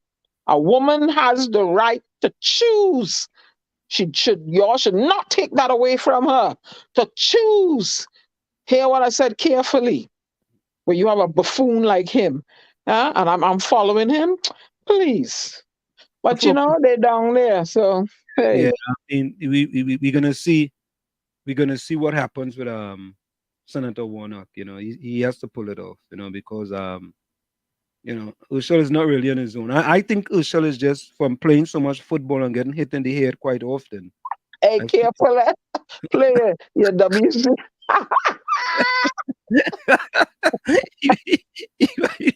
Oh my God. You might not just be. Anyway, folks, my closing comment is power concedes not without a demand. It never did and it never will. Find out just what any people will quietly submit to, and you have found out the exact measure of injustice and wrong which will be imposed upon them, and these will continue till they are resisted with either words or blows or with both. And we're going to close with a song by Kelvin Henry. Kelvin Henry wants us to play Sean Daniel, the 90 and the 9. We're going to close with that. From where I said this is it, the clock on the wall, so that's all I like to say, but I've got to go. Remember, hard work beats talent when talent does not work hard. And for every 60 seconds of anger, you lose 1 minute of happiness. See you. Same WZYE time, same WZYE channel. Closing comments, Diana? Well, I just acquired this book called Black Rednecks and White Liberals by Thomas Sowell. Thomas Sowell is a very controversial man. He will present topics to you. And in the preface, I'm just going to, one paragraph from the preface. Race and rhetoric have gone together for so long that it is easy to forget that facts also matter. And these facts often contradict many widely held beliefs. Fantasies and fallacies about racial and ethnic issues have had a particularly painful and deadly history. So exposing some of them is more than an academic exercise.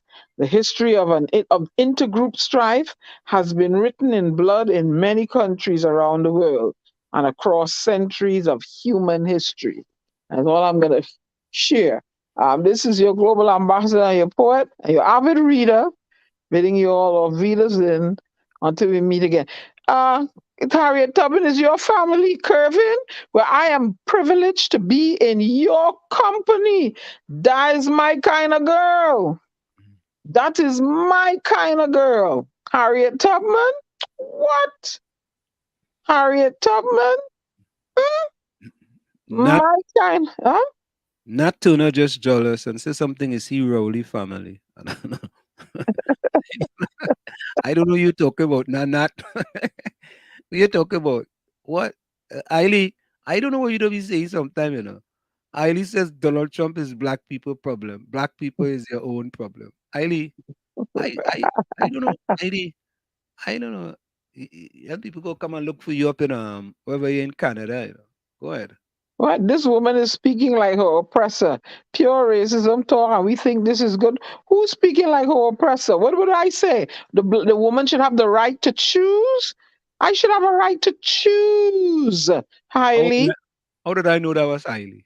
I should have a right to choose. This is my body to choose. When men can go and turn themselves into women, nobody will ask them nothing, you know. Right? Or they could go and do what they want. No, this is my body. I should have a right to choose. To choose. Look what I said, eh? Okay, good. So Rennie Mohammed closing comments. We all want people under the same sun. Peace and love to everyone. And I see if you see some closing comments down at the bottom there. So I'm going back. Are you going back? Okay, I'm going forward. Go forward, yeah. Hailey says in closing, I read this in Proverbs 28 and felt you all need to give the same understanding. He that turn away his ear from hearing the law, even his prayer shall be an abomination. Okay, Hailey. Oh, okay, Hailey, you're talking about Margaret Sanger. Okay, say black people are destructive and degenerate people, and the best way to hate a black man is to hate the black unborn. Hey, they don't like you when you're living, so hey. Albert Montano says, it was a good discussion tonight and truly enjoyed our talk. We spoke about more important things and hope to keep that way. Had you said no, Margaret Sanger, you know, I would have, I thought you was talking about me, Mr. Hailey. I thought you was talking about me because I should have the... You're jumping down the man truth and even talking about you. Yeah, well, you know, hey, Hailey, beloved, you know. I thought you was coming at me. You know, he just come at me sometimes, you know. You jump down the truth and he ain't talking about you. Give him a hard time. She was a birth control and a sex activist and writer, you know. We know of her. I ain't seen Planned Parenthood. I can help Margaret Sanger, please. This comment, this thing by Sean Daniel here. Sean Daniel, is it? Yeah, is I should have the right to choose. I don't care what government, what legislation, what amendment. This is my body. There we go.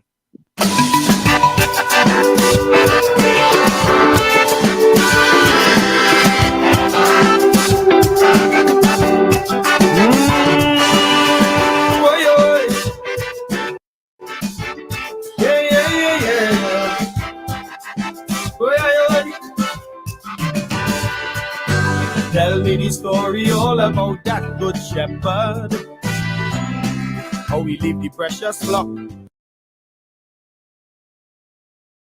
to bring back one that's wayward.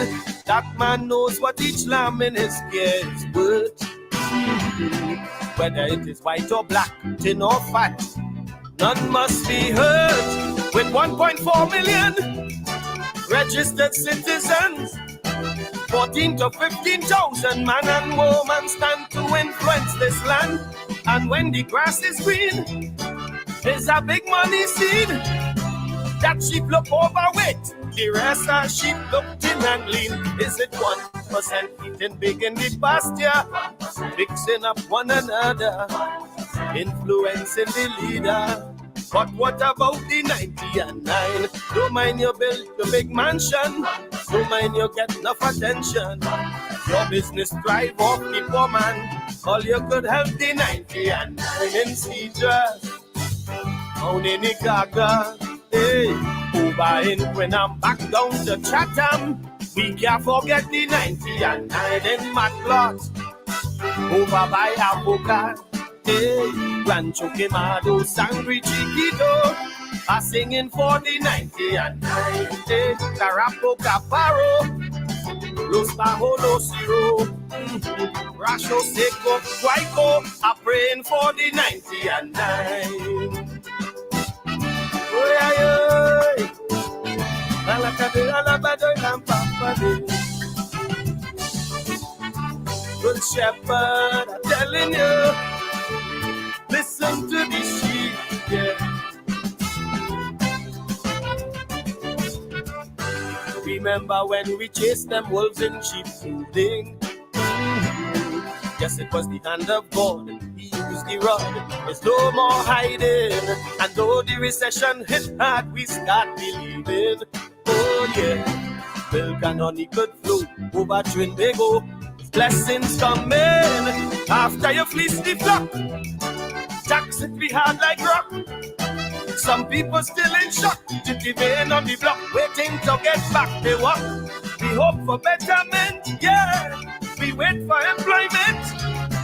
Help we to face the trial, juggle the money, feed the family and pay the rent. Cause it's 1%, still eat big in the pasture, mixing up one another, influencing the leader.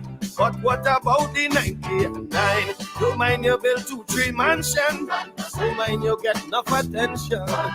You get support from the poor man, all you could help the 90 and 9 in Mamral, up in Caratal, hey, hard bargain in Flanagan. Do something for the 90 and Campanalgas, villages in Las Cuevas, hey, Captiville, the hills of Lavantil, crime wanted on the 90 and Devil's Woodyard, Endeavor and 500, hey, Mantan Beach, all the way down the beach, I'm praying for the 90 and 9. Bam, beep,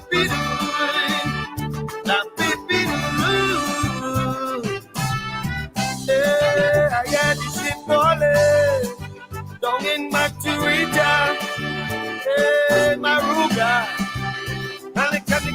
Nika, yeah. I never see violence for the cost of living. Oh no, but when you put at the grocery, Jesus help we, the bill keeps rising. Like lambs to the slaughter, we push that trolley. What more could people do? Don't want no poop, not in 2020. My people get mature, we have grown up for sure, yeah. With some understanding, but we just can't take this bitter pill much more. We come running over, yeah, with oil from we neighbor. I said to my leader, let's do this, let's work together. Tell me, invest in small business, show the grassroots more interest. That's one way we could fix this. When you big up the 90 and 9, don't mind you build 4-5 mansion, don't mind you get enough attention. You get support from the poor man, all you could help the 90 and 9 in Piparo. Still have mud volcano, hey, Williamsville, farmers in Tranquil. We can't forget the 90 and Mount Ololo and Quaito. Some of them play all you don't even know, you never even go. but we can't forget the 90. Guayari, telling you Shaka Shakari. Hey, Maturita, up in Maruga, do something for the 90 and 9. Now, papi,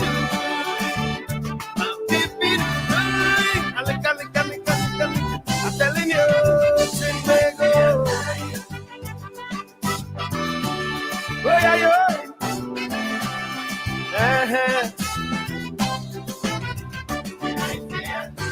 Good shepherd lead the sheep on to greener pasture. Oh yeah, we know that you mean well, and we could tell it's for whatever. Out of the den of thieves, look, the sheep grow stronger. This time the real mission is to have vision. Choose much wiser after you stand the grind. My people can't be blind. This leader cut budget, less wastage, less overspending. Don't forget, recession brought this fear. Eat our food brought us here. All year is well dumb sheep. If you choose to go back to that this year, tell the 1%, enjoy all your luxury. But if I die, forget we. It's my responsibility to look out for the 90 and 9. Whether you build 8-9 mansion, come let we build up this nation. As you reach out to the poor man, you empower the 90 and 9 in Sando, hey, up Dalfaro, hey, Princess Tongue and Monkey Tongue. I can't forget the 90 and East-West Corridor, Central Trinidad for sure. Hey, Point 14 to Diego Martin, Crime want to done the 90 and 9. I take my time as you would know to make mention of Tobago. That is the land that we love so. I'm praying for the 90 and 9. La da baby do, la baby do. Hey, Trinbago. La baby do. I'm praying for you down on my knees. Yeah, man, we gonna make it. I see the milk and honey coming.